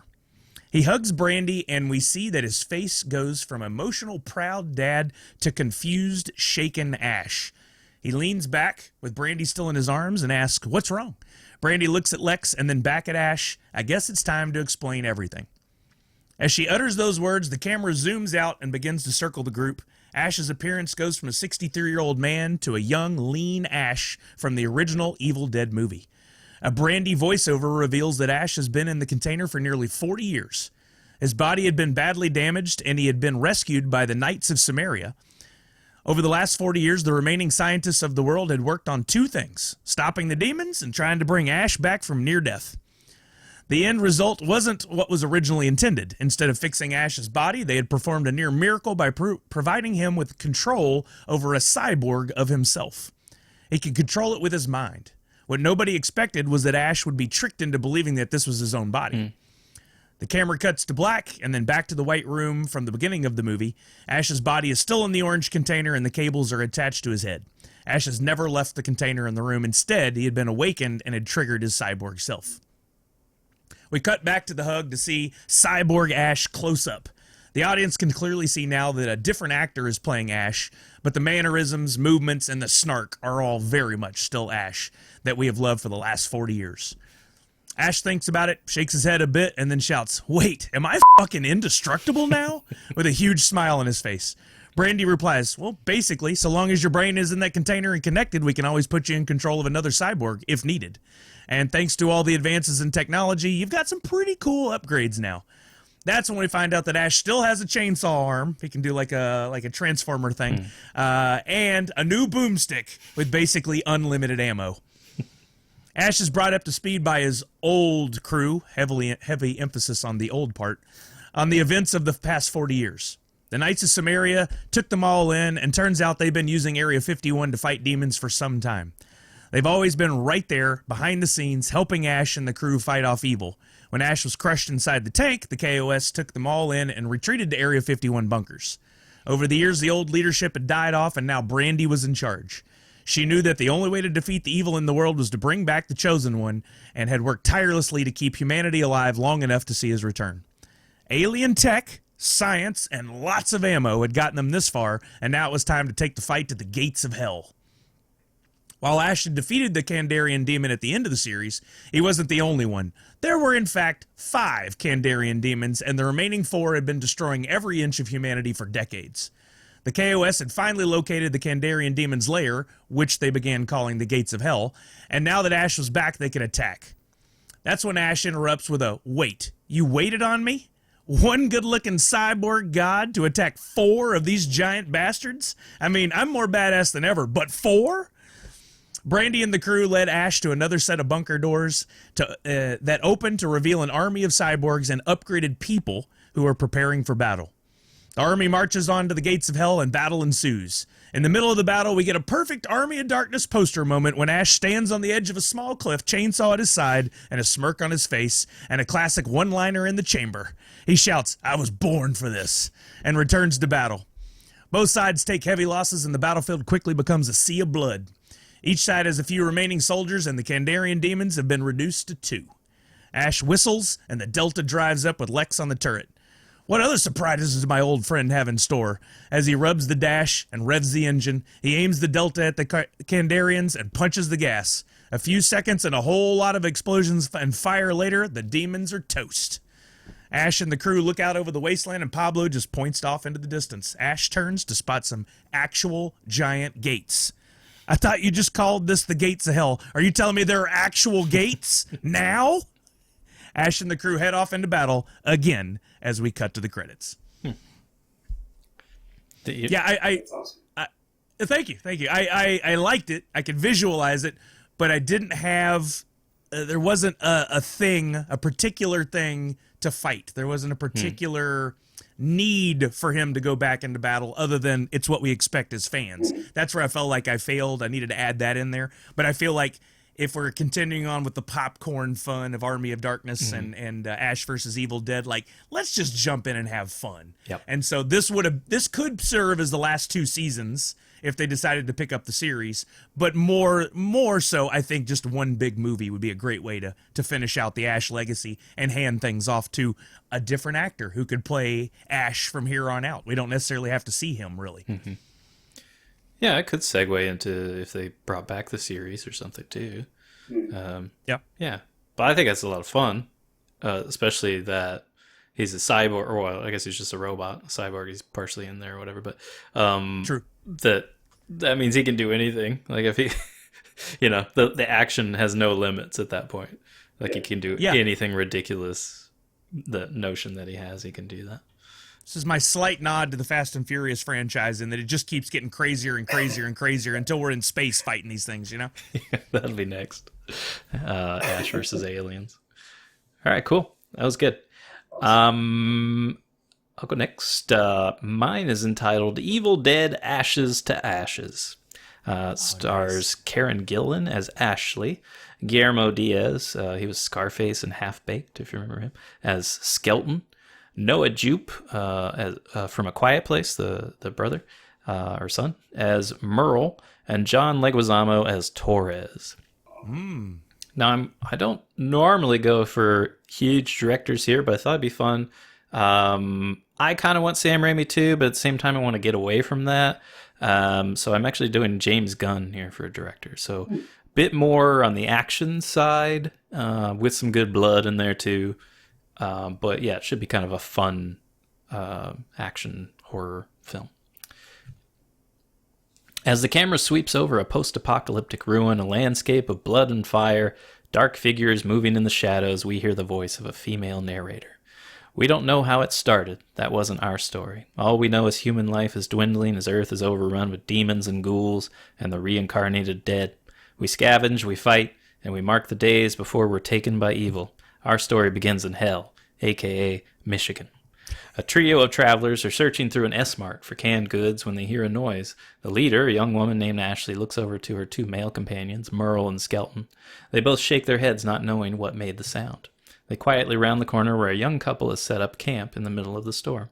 The trio whisper to one another, agreeing to go meet the couple when the bag on Skelton's back begins to move. Skelton is in his 40s, squat and muscly, and apart from some soiled underwear, completely naked. He stops Ashley. "Avery's twitching," says Skelton. "Something's nearby." "We need to get those people," says Merle, a beanpole 30-something in a button-down shirt and tan slacks. The couple screams as a winged demon appears nearby and Ashley shoves her team into hiding. "We don't help people," she says, "not anymore." The horrific screams of the couple echo as the group sneaks from the store.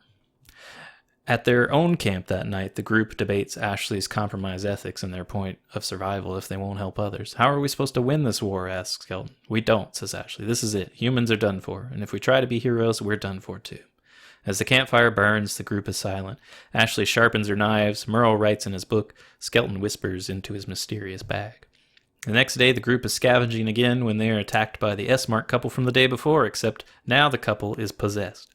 They move with wild fury, clawing and punching the trio. Ashley pulls machetes from her bag and cuts into the possessed woman, letting Skelton escape.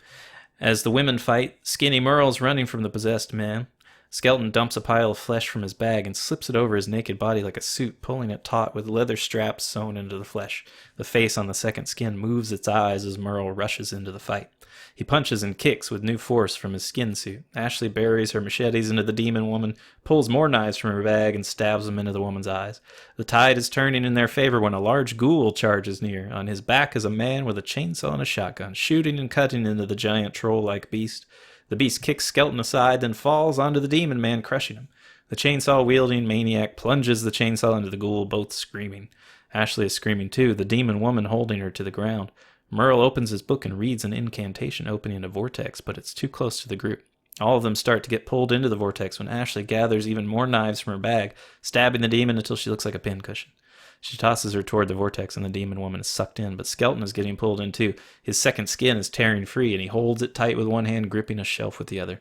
Merle and Ashley begin finding materials for rope to rescue Skelton when the chainsaw starts buzzing in the background. The ghoul's giant head is lifted up and flies over them all, plugging the vortex like a cork. The face of the ghoul looks around in confusion, permanently stuck in midair. They help Skelton to his feet when the maniac rushes him. Ashley and Merle jump in to stop the attack, screaming that Skelton's one of them, not a demon. Skelton loosens the leather straps and removes his second skin. He explains that the skin is from one of their former group members, Avery, who was possessed before her bones were pulled from her body. Skelton whispers a sweet goodbye as he puts her back into the bag. She lets us know when danger is nearby and hides me from the other demons. Like the other possessed, she's strong as hell, too. I like to think she's willingly helpful, says Skelton, even if it's not true. "And you," the stranger asks Merle, "you some kind of wizard?" "No, I just know some of their incantations, stuff we overheard them use and I wrote down in here." He holds up his big book. "But your aim is for shit," says Merle. "Put those whirlpool things farther out next time." "I told you I can't control where they go. I don't have a magic wand. It's just words. Point or something." "Well, my name's Torres," says the chainsaw man. "Glad I could help." "We were fine before you charged in with a troll," yells Ashley. "And who fights with a chainsaw? You'd constantly need to look for gas. Works better than the million butter knives you put into Pinhead Patty there." Ashley and Torres bicker about if they can help each other, but Ashley wants him to leave. He tells him he's on his way east. There's a rumor that some scientists have figured out a way to beat the demons, and he wants to help. It becomes a similar debate from earlier about heroism and hope for humanity, and Ashley says she wants no part of it, but as it's already dark, agrees to let Torres stay at their camp for the night. Merle writes more in his book. Torres sees he uses blood for ink. "Real ink is surprisingly scarce," says Merle. "Blood is free, and it's everywhere." He squeezes some from his shirt into a small cup and dips his quill.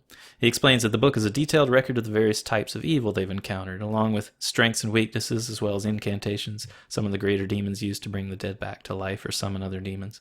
They come from those vortexes, says Merle, but I figured out if you reverse some of the wording, the vortex reverses too, sucking the demons back in.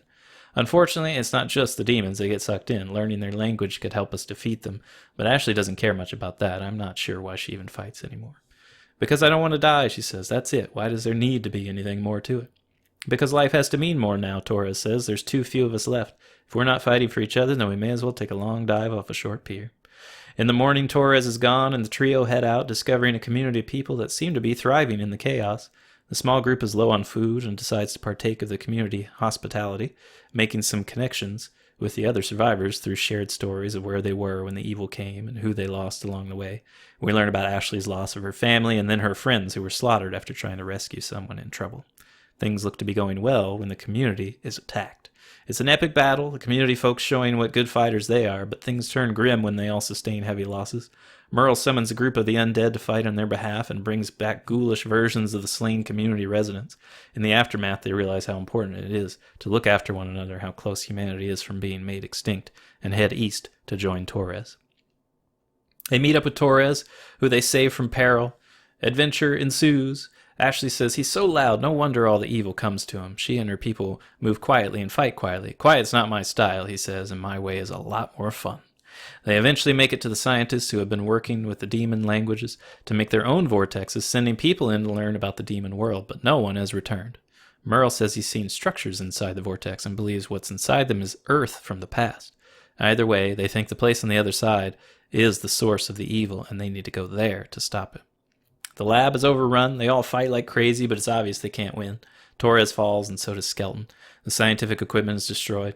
Merle points to a spot on the wall. He says the incantation and summons a vortex exactly where he's pointing. Holy hell, it works, says Merle. Let's go kill these things. On his last word, Merle is torn apart by demons. Everyone but Ashley is dead. She grabs Merle's book and Torres' chainsaw and jumps into the vortex. Demons follow her in, and she's in an outstanding battle, cutting them up with the chainsaw. When they're defeated, she hoists it high into the air and screams, then realizes she's been observed by a group of ancient people. We go through a montage of her training them to fight, showing them things from the book, adding more to it with blood. Her battles take her far, building an army of warriors until they track down the source of it all. They destroy the evil, but it kills Ashley in the process, and together they are absorbed into Merle's book, altering its cover to a mangled face. Ashley's army moves the book to a secure location. A second montage shows it through the passing years, being moved and stolen, added to by wise men and torn apart by others. Finally, it is buried in the rubble of a castle where centuries later it is dug up by a father and daughter. The father takes the book first on a plane, then drives it deep into the woods. We cut to him sitting at a desk where he starts a tape recorder and begins to read its passages. While he reads, the camera pulls back to show his cabin, one we all recognize, and the sky darkens around it. Dang it. You got us. It's a prequel. You did it again. You did it on The Matrix. Nice job. Oh, man. You had me. Yeah. 3/4 of the way through, I was still falling for it. Prequel, baby. Gotcha. That was great. I loved it. That works really Thanks. well. Thanks, man. That was a lot of fun. Yeah, you nailed it. You said you struggled with that. I did. But you wrapped it up nicely. I had zero ideas yesterday.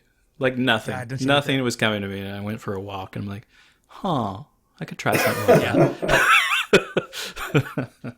We've talked about the process a few times, and for me, I have to get all distractions out of my head and be in it. I have to imagine it and see it, and then it starts to unfold, but still struggle from time to time. Yeah, that was fun. That was really good. All right. James, you're up. So I'm going to destroy the franchise with this monstrosity that I created. But I think the funniest thing about mine is, Matt, as you're reading yours, I'll start at the beginning. So the title of mine is Evil Dead, Ashes to Ashes. No way. Oh, what? Oh, come on. That's crazy, man. How does that happen? It's so perfect. We still know each other from back in the day, so maybe I guess so. There's some connected, That's creativity. crazy. I made one alternative title that I will tell when I'm done at the end of the pitch, but the main title is Evil Dead, Ashes to Ashes. I went a little deeper because I'm a guest and I'm giving some of this stuff, so I'll run really quickly through my production stuff. Production company is New Line because grade 84, and I grew up watching New Line, and New Line's still around. They did Lord of the Rings trilogy, they produced it and it, so they're still making great stuff. Director for the film for me, I I take a little aside, and I'm pulling in Don Coscarelli Jr., who did Phantasm and Beastmaster all the way to Baba Hotep, so has worked with Bruce Campbell before. I love Phantasm. I love Phantasm. I grew up watching it. Phantasm to me is like my Evil Dead, like, compadre or something. And I think Coscarelli does well with, like, horror that has a bit of wit and sarcasm, not so much comedy, but mixes it in. The writer of the film, I've said his name earlier, is going to be M. Night, because I think he is a great film writer. He just doesn't put movies together very well. So I'm giving M. Night the challenge to make this a great movie. I even went as deep as cinematographer because I was thinking about everything. So I went with Maxime Alexandre, who did High Tension, The Crazies, Maniac, and Crawl. So really understands, like, movement in movies, especially, like, action for stuff. Film editor is Lee Smith, who did RoboCop 2 and Howling 3, so knows, like, what happens when you're doing a sequel and wanting to keep some elements together, but also did Dark Knight and Interstellar, can understand, like, how to put these wide-scoping things together.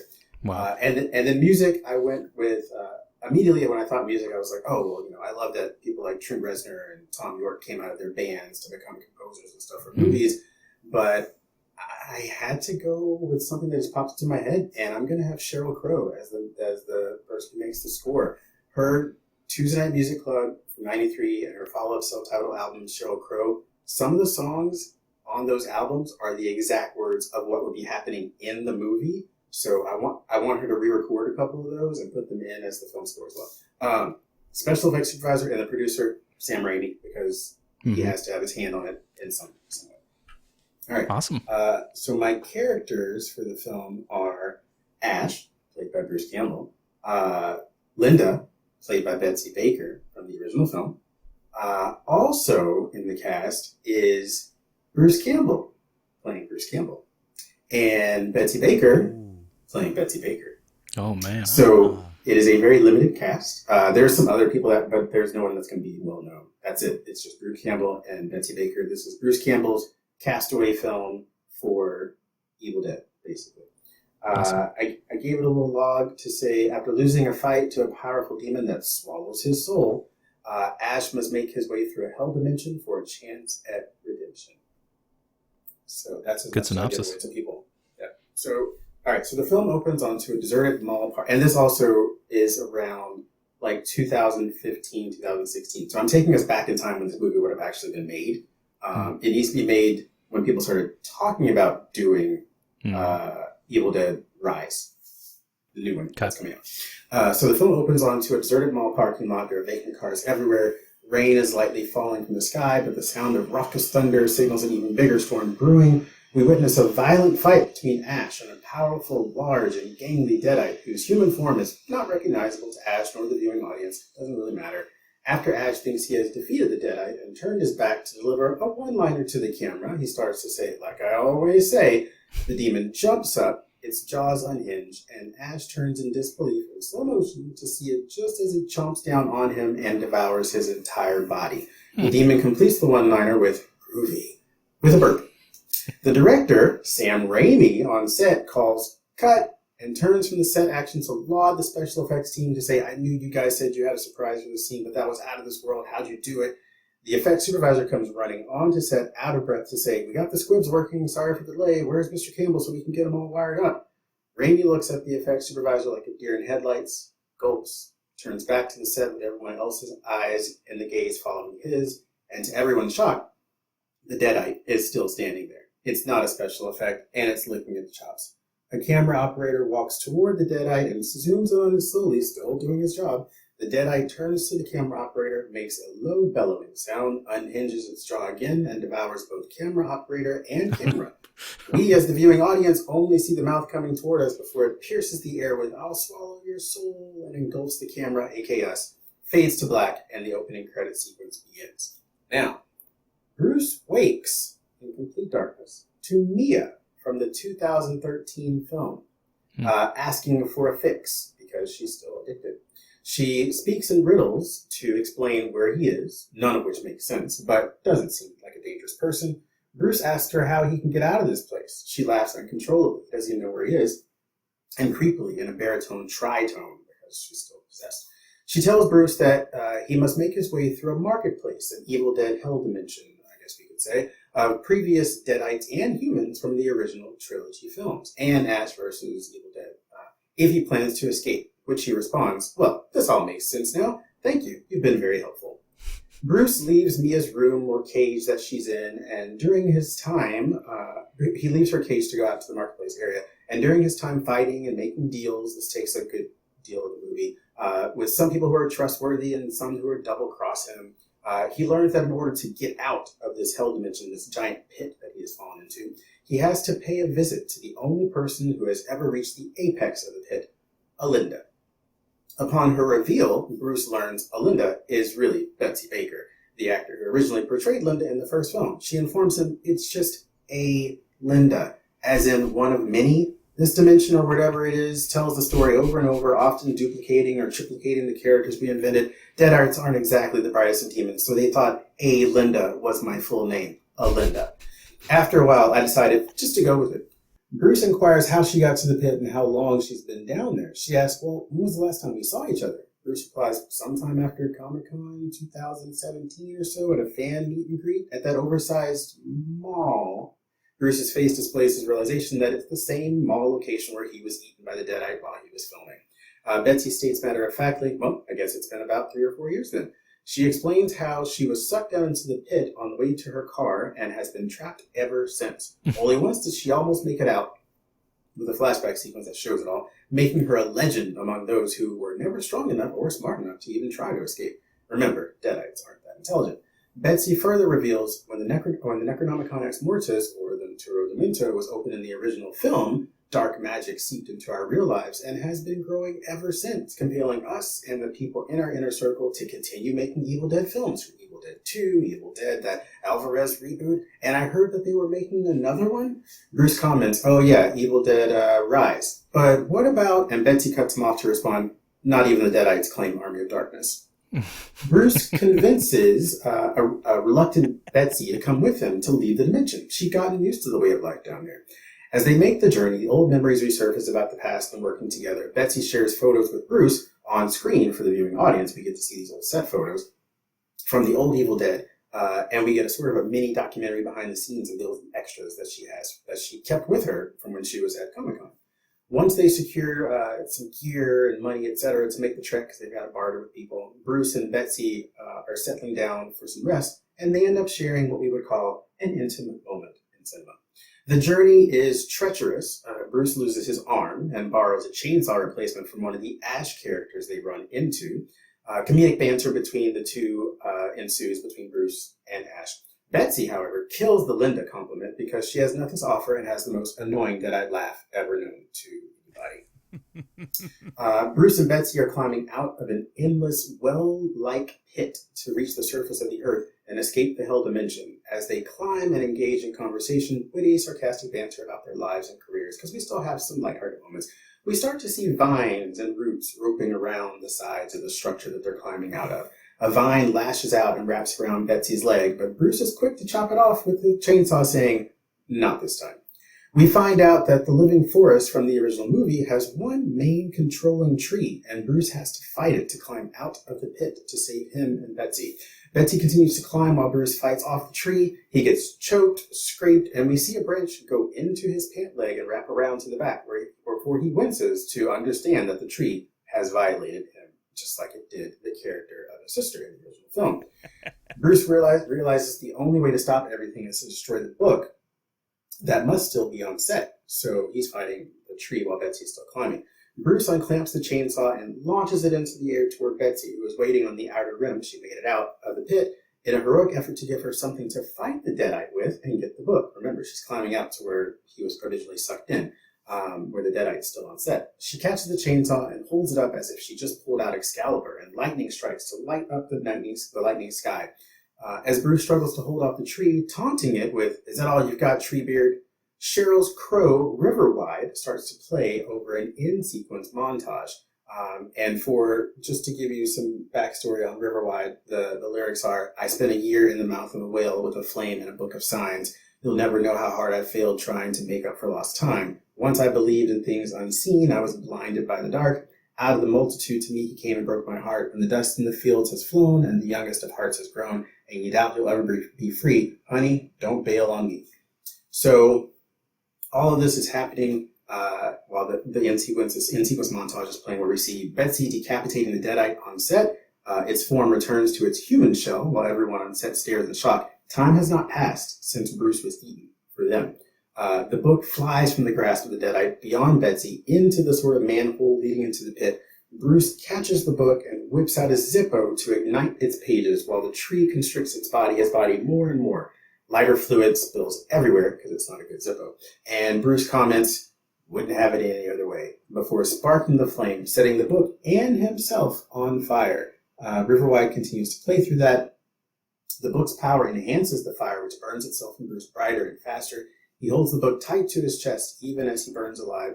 Betsy, we can see mouthing from the opening of the hole, Bruce, from the pit opening, but he's already falling into darkness, burning like a dying star. He looks up toward her, symbolically, since he's mostly gone, and raises his arm to give a thumbs up as he descends into oblivion. His ashes fly toward the pit opening, surrounding Betsy's face in a haze, and we fade to black. Cut to Betsy, walking along an unknown beach, scattering Bruce's ashes. She talks to the memory of Bruce. One book down, a new chapter to write.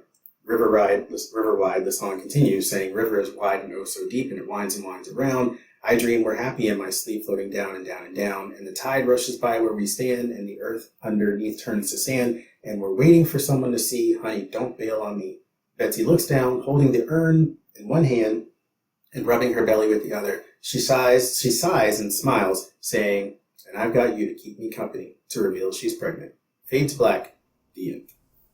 Nice. That was nice. Dude, that's awesome. I love it.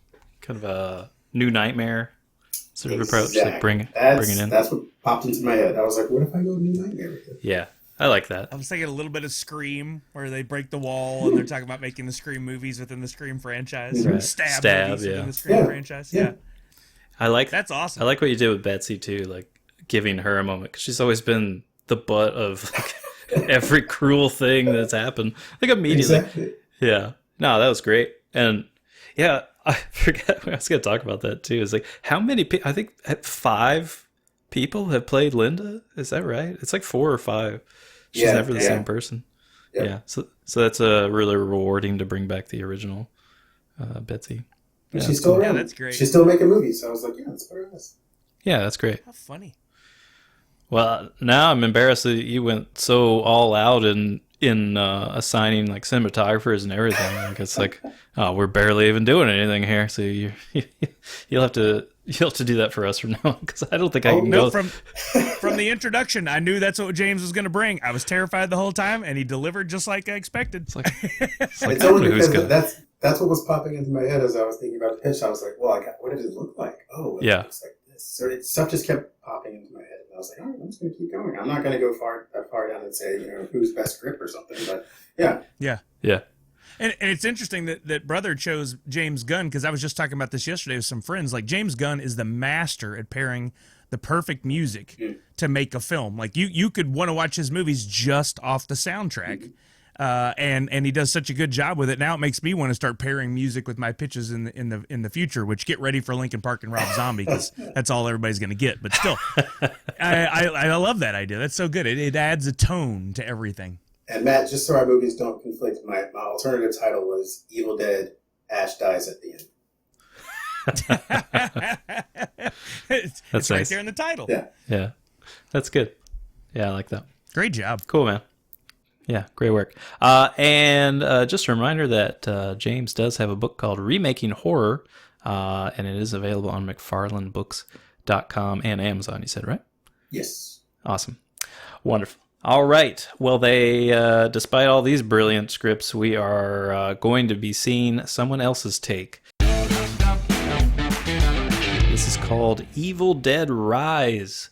The background on this, at South by Southwest premiere of 2013's Evil Dead, Alvarez, the director, announced that a sequel is in the works. In addition, Sam Raimi confirmed plans to write Evil Dead 4 with his brother. It was later specified that this film would be Army of Darkness 2. At a WonderCon panel in March 2013, Torres and Alvarez stated that their ultimate plan was for Alvarez's Evil Dead. I had Torres in there again. Bruce Campbell and Alvarez stated, boy, that change all was really a bad move.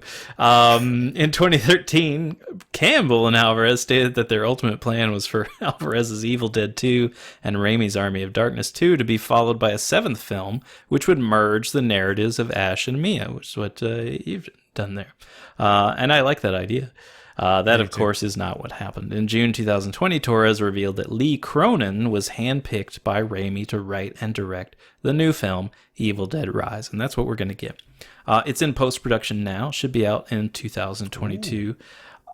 It says released by HBO Max, not on, so I'm not sure if the wording... I don't really understand if it's going to be exclusive to that platform or if that as a production company is who's doing this. I really don't know. We'll find out. Synopsis for this: the Deadites return, this time with a female heroine, in an urban setting as the Necronomicon unleashes its terror on a sky-rise building in the city. The heroine will be focused on trying to save her family while navigating the dead-infested skyscraper.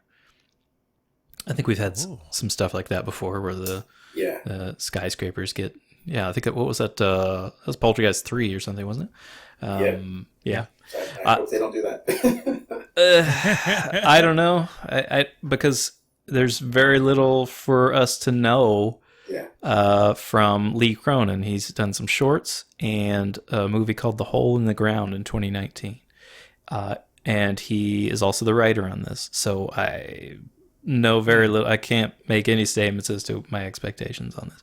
But Raimi handpicked them. True. From what I understand. So that's a good sign. Hopefully, yeah. I saw Hole in the Ground, so... That's... glowing recommendation. I watched Hole in the Ground with my students picked it for one of the things that we're watching. We watched Hole in the Ground. And the story's okay, but, there's some... I don't mean to pun it, but there are some holes in the story that made a lot of my students say, well, how do we get from here to here? And I said, don't you worry about that. We're just going to review it. Yeah. So that's the only thing so I've seen Hole in the Ground, but I don't know if that's going to affect how. Yeah, I think I watched the trailer for that after reading this. It's about like a sinkhole where a boy gets sucked in, or we don't know, and he comes back and he might not be her son or something. Sure, whatever. I'm adding that to my list to watch. And the whole town, the whole town knows about the sinkhole. That's all I'm going to say about that. But it's just okay. Okay. All right. Actors in this are Alyssa Sutherland, Morgan Davies, Lily Sullivan, Gabrielle Eccles, and Neil Fisher. I don't know any of these people. Do you recognize these names? Yeah, you know. Morgan Davies sounds familiar, but I don't recognize. Yeah, I tried looking up a couple and didn't find much. So I don't know. Yeah, it's hard. Like there's just not enough on here to know just yet. But I've enjoyed other stuff in the franchise and didn't mind the reboot, so I'll probably try it out. Why not? Just so we can have something to complain about, right? Okay, so lots of stuff covered today, but we still have some trivia to go over. So for this, we're going to round robin it. Brother, you can start with the first one, and we'll just go through and read all these little snippets from the different movies. Cool. We're starting with The Evil Dead. The original script called for all the characters to be smoking marijuana when they are first listening to the tape. The actors decided to try this for real, and the entire scene had to be later reshot due to their uncontrollable behavior. I've heard that before on other stuff where they tried to do, like, they really got drunk or whatever, and it doesn't go well. James, you want to go next? Sure. Let's see. On the first day of shooting, during a scene on the bridge, the crew got lost in the woods. No way. That's great. The cabin used as the film's set was also lodging for the 13 crew members, with several people sleeping in the same room. Living conditions were terrible. The crew frequently argued. The cabin didn't have plumbing, so the actors went days without showering and frequently fell ill in the freezing weather. By the end of the production, they were burning furniture to stay warm. Oh my God. That's one way to keep the budget down. Yipes. Oh, wait, hold on. I was going to read this next one, but it says Bruce Torres. Oh, yeah. Sorry, everybody. Torres is everywhere. I love it. Bruce Campbell put his family's property in northern Michigan as collateral so that Sam Raimi not only could finish the film, but also blow it up to 35 millimeter film, which was required for theatrical release. Raimi was so grateful for his financial contribution, he credited him as co-producer. That's hilarious. This is what I was talking about, was that whole part. And how that I am the one to read that. What are the odds? All right, just remember all the Bruce Torres. You're good. The blood is a combination of Kairos syrup, non-dairy creamer, and red food coloring. At one point, Bruce Campbell's shirt that he wears in the film was so saturated with the fake blood that after drying it by the fire, the shirt became solidified and broke when he tried to put it on. Oh my God. That's gross. In Germany, the movie's release was hindered by public authorities for approximately 8 years. Original 1982 cinema and video releases of the movie had been seized, making the movie a hit on the black market video circuit with pirated copies abound. A heavily edited version was made available in 92, but it wasn't until 2016 that Germany finally released an uncut version of the movie. Oh my God. So maybe there's where the other 27 million came in the black market. It was all delayed from Germany. Bruce Campbell twisted his ankle on a root while running down a steep hill, and Sam Raimi and Rob Tappert decided to tease him by poking his injury with sticks, thus causing Campbell to have an obvious limp in some scenes. Oh my God. That's not really fun, teasing. That's No. great. He hadn't talked to him since. How's the leg? Oh my gosh. Jeez. The temperatures were so cold at the time during shooting that the camera and other wiring froze. They then had to be thawed by the fireplace inside the cabin. Jeez. That's good. That's That's bad. good for I'm equipment. surprised we Yeah. didn't see their breath in the film. Yeah, good point. At the premiere screenings of The Evil Dead, blood donor stations were giving free tickets to the movie, along with pin badges stating, "I bled for The Evil Dead" to blood donors. Yes. Robert Tapper joked in an interview that this was their way of giving blood back to the community after so much blood was used when filming. That's brilliant. I love it. There was another one we talked about that they had blood donating went up. It does ring donating a bell, went but up. I don't remember. Yeah, I mean, that was more than 2 days ago, so. yeah, maybe it was Candyman. I'm not sure. On the tape in which the demon resurrection passages are read aloud, some of the words spoken, which appear to be Latin, sound like Sam and Rob, das ist Hikers dan die Roadsa, which means Sam and Rob are the hikers on the road, as it was actually Sam Raimi and Rob Tappert who played the fishermen that waved to the car as it passes them near the start of the film. Okay. That was a tongue twister. Gotcha on that one. A cameraman slipped during filming, smashing his camera into Bruce Campbell's face and knocking out several of the actor's teeth. Oh my God. Dang. That's hazard pay. Yeah, really. Yeah. Well, they didn't have any money. It was his money from the mortgage of the house, or the house, right? The cabin did not actually have a cellar. Most of the cellar scenes were filmed in the stone cellar of a farmhouse owned by producer Rob Tappert's family in Michigan.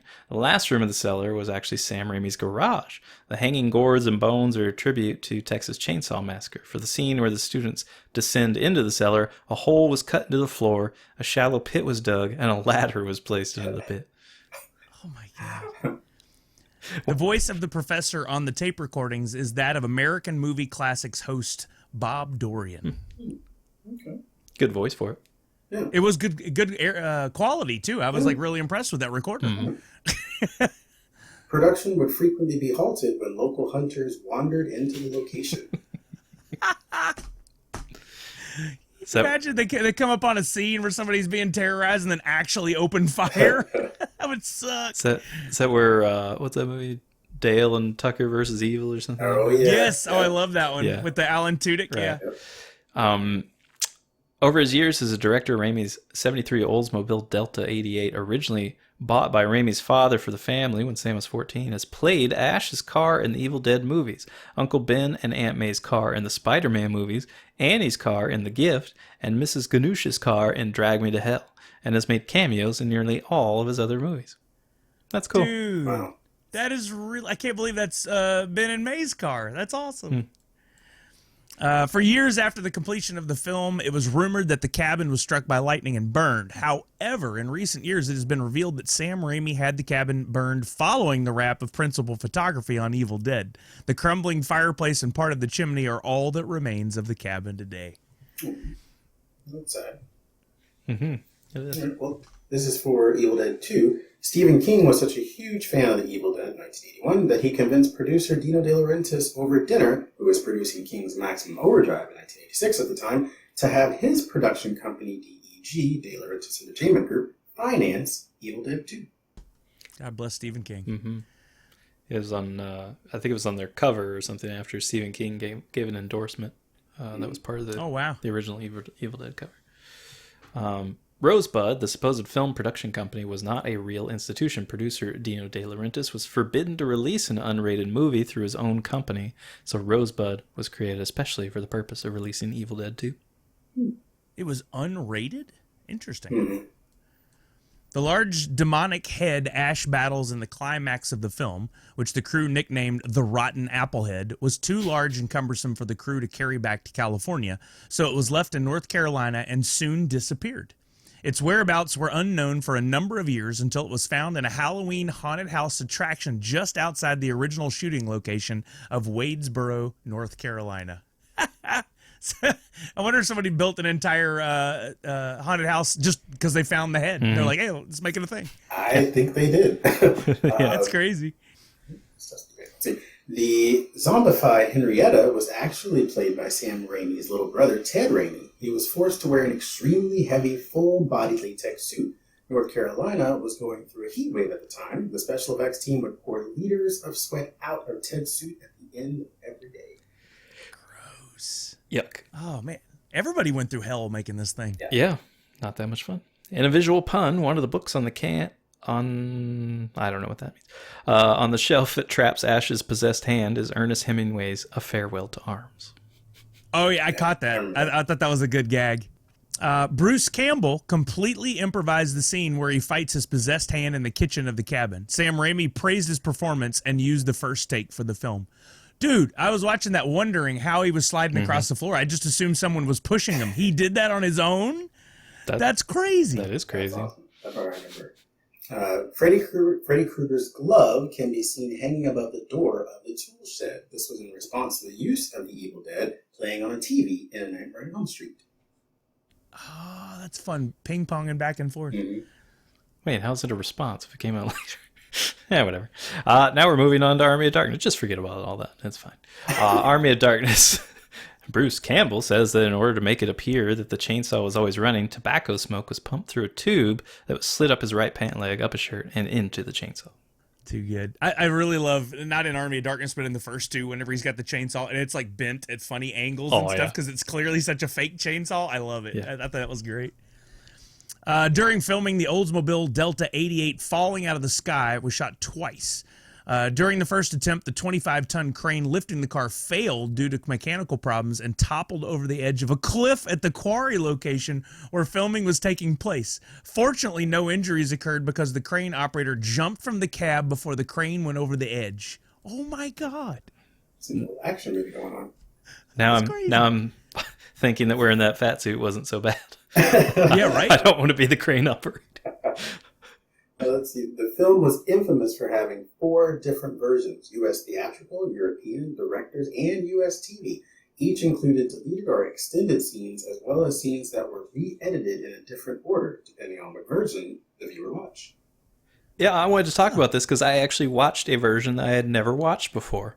Really? I watched what is apparently the original version, and I think it comes up. Yeah, it comes up in a couple from now. I'll just read that one out of order because I'm going to segue over now. The alternate ending, which Ash wakes up in a post-apocalyptic future, was written so Sam Raimi and Bruce Campbell could set the stage for Evil Dead 4, set in a post-apocalyptic future where Ash leads robots against the Deadites. But due to the film bombing at the box office and Universal Pictures disliking that ending, which the ending was changed to Ash back in the present day, saving a woman at the S-Mart store from the Deadite Witch, and the Evil Dead 4 sequel set in a post-apocalyptic future was abandoned. So that's what I saw. Holy crap. So in the Army of Darkness I saw, most of it was the same, except there was a line, which I guess I've seen it enough where I'm pretty sure this was the line where somebody says, I don't know, something to Bruce, and he's like, good, bad, I'm the guy with the gun. That line wasn't in there. It was something else. And then the very ending, he goes, and I can't remember exactly if he drinks a potion or whatever to get back to the future, But in this version, he drinks. He says the wise man says, for every drop you drink, you'll sleep for 100 years. And so he's like, so only have 5 drops or whatever it is to get him back. And he has an extra one. And so he sleeps 100 extra years than he's supposed to. And then he comes out of this cave that he was in to protect him during that time. And the whole world's just destroyed. And he has the big beard. Yeah. And then that was the ending. It just cut straight from that. I'm like, oh, well, thanks.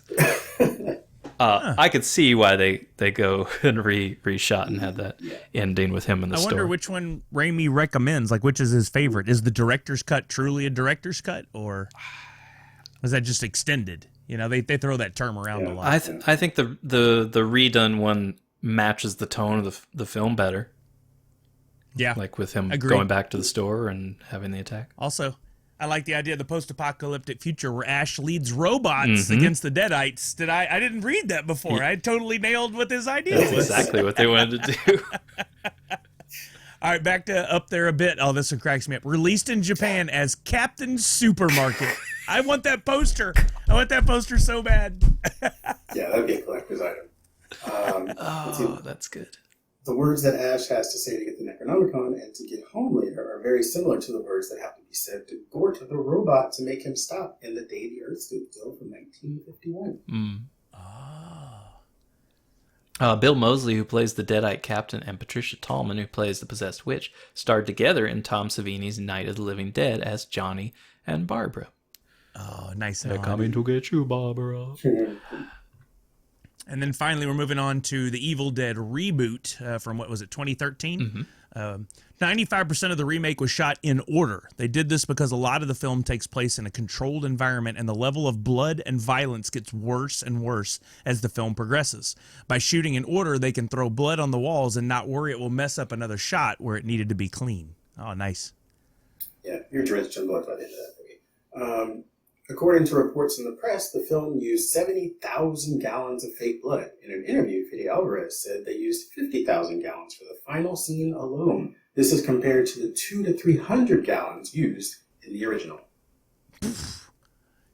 I can't even fathom like that amount. No. I know. How much water's in a pool? I don't know. That's nuts. That's insanity. If you take the first letters of the main characters, David, Eric, Mia, Olivia, and Natalie, the letters spell out demon. Oh my God, is that on purpose or did it just I would assume so. God. The illustration of the abomination in the Natramon Demento is based on the poster artwork for the original film, The Evil Dead in 1981. Okay. So back when the remake of the original film was in development in 2003, Ashton Kutcher and Marlon Wayans were considered for the role of Ash Williams. Oh, man, both of those would have been wicked. I don't think that would have been good, but yeah. I would like to see, if they film some with. I would like to see both of them do that. It would be fun just for that. Director Fede Alvarez stated that his favorite scene in the movie is the one where David, Shiloh Fernandez, has to bury his sister Mia, Jane Levy, to free her from the demonic possession. In order to help Fernandez with his performance, Levy was really buried alive in the grave below him, though with plenty of safeguards to prevent her from suffocating. That's one of my biggest fears. I couldn't do that. That would be tough. All right. Well, gallons and gallons and gallons of blood. And good times. Thank you, Dr. James Francis Jr., for joining us. So we've got, I think we all recommend the series. It's just where you start is a different experience, and I think that's kind of cool in itself. Thank you, everybody, for listening. Make sure you go out and follow and subscribe and look for James's book. And also, if you're at A&M and you're interested in film, you should definitely check out his courses and join up with Swamp, a great organization from what I hear. I think the things you've heard are correct, yes. Yeah. We say goodbye, James, and we'll do our outros as well. If you have a catchphrase, go ahead and use it. Maybe it's groovy. Thank you, Sully and Sully. Thank you, Chris, for having me. It's been great. Yes, I agree. I recommend the Evil Dead series, no matter what you end up liking or not liking about it. It's a great series to watch. I don't have any catchphrases. I'm just that guy who Play Fortnite. It's awesome. There's my catchphrase. That's all I can do. And this is Matt. As always, support a writer, read a book, read James's book. And this is Big Brother Sully. Nerds Unite.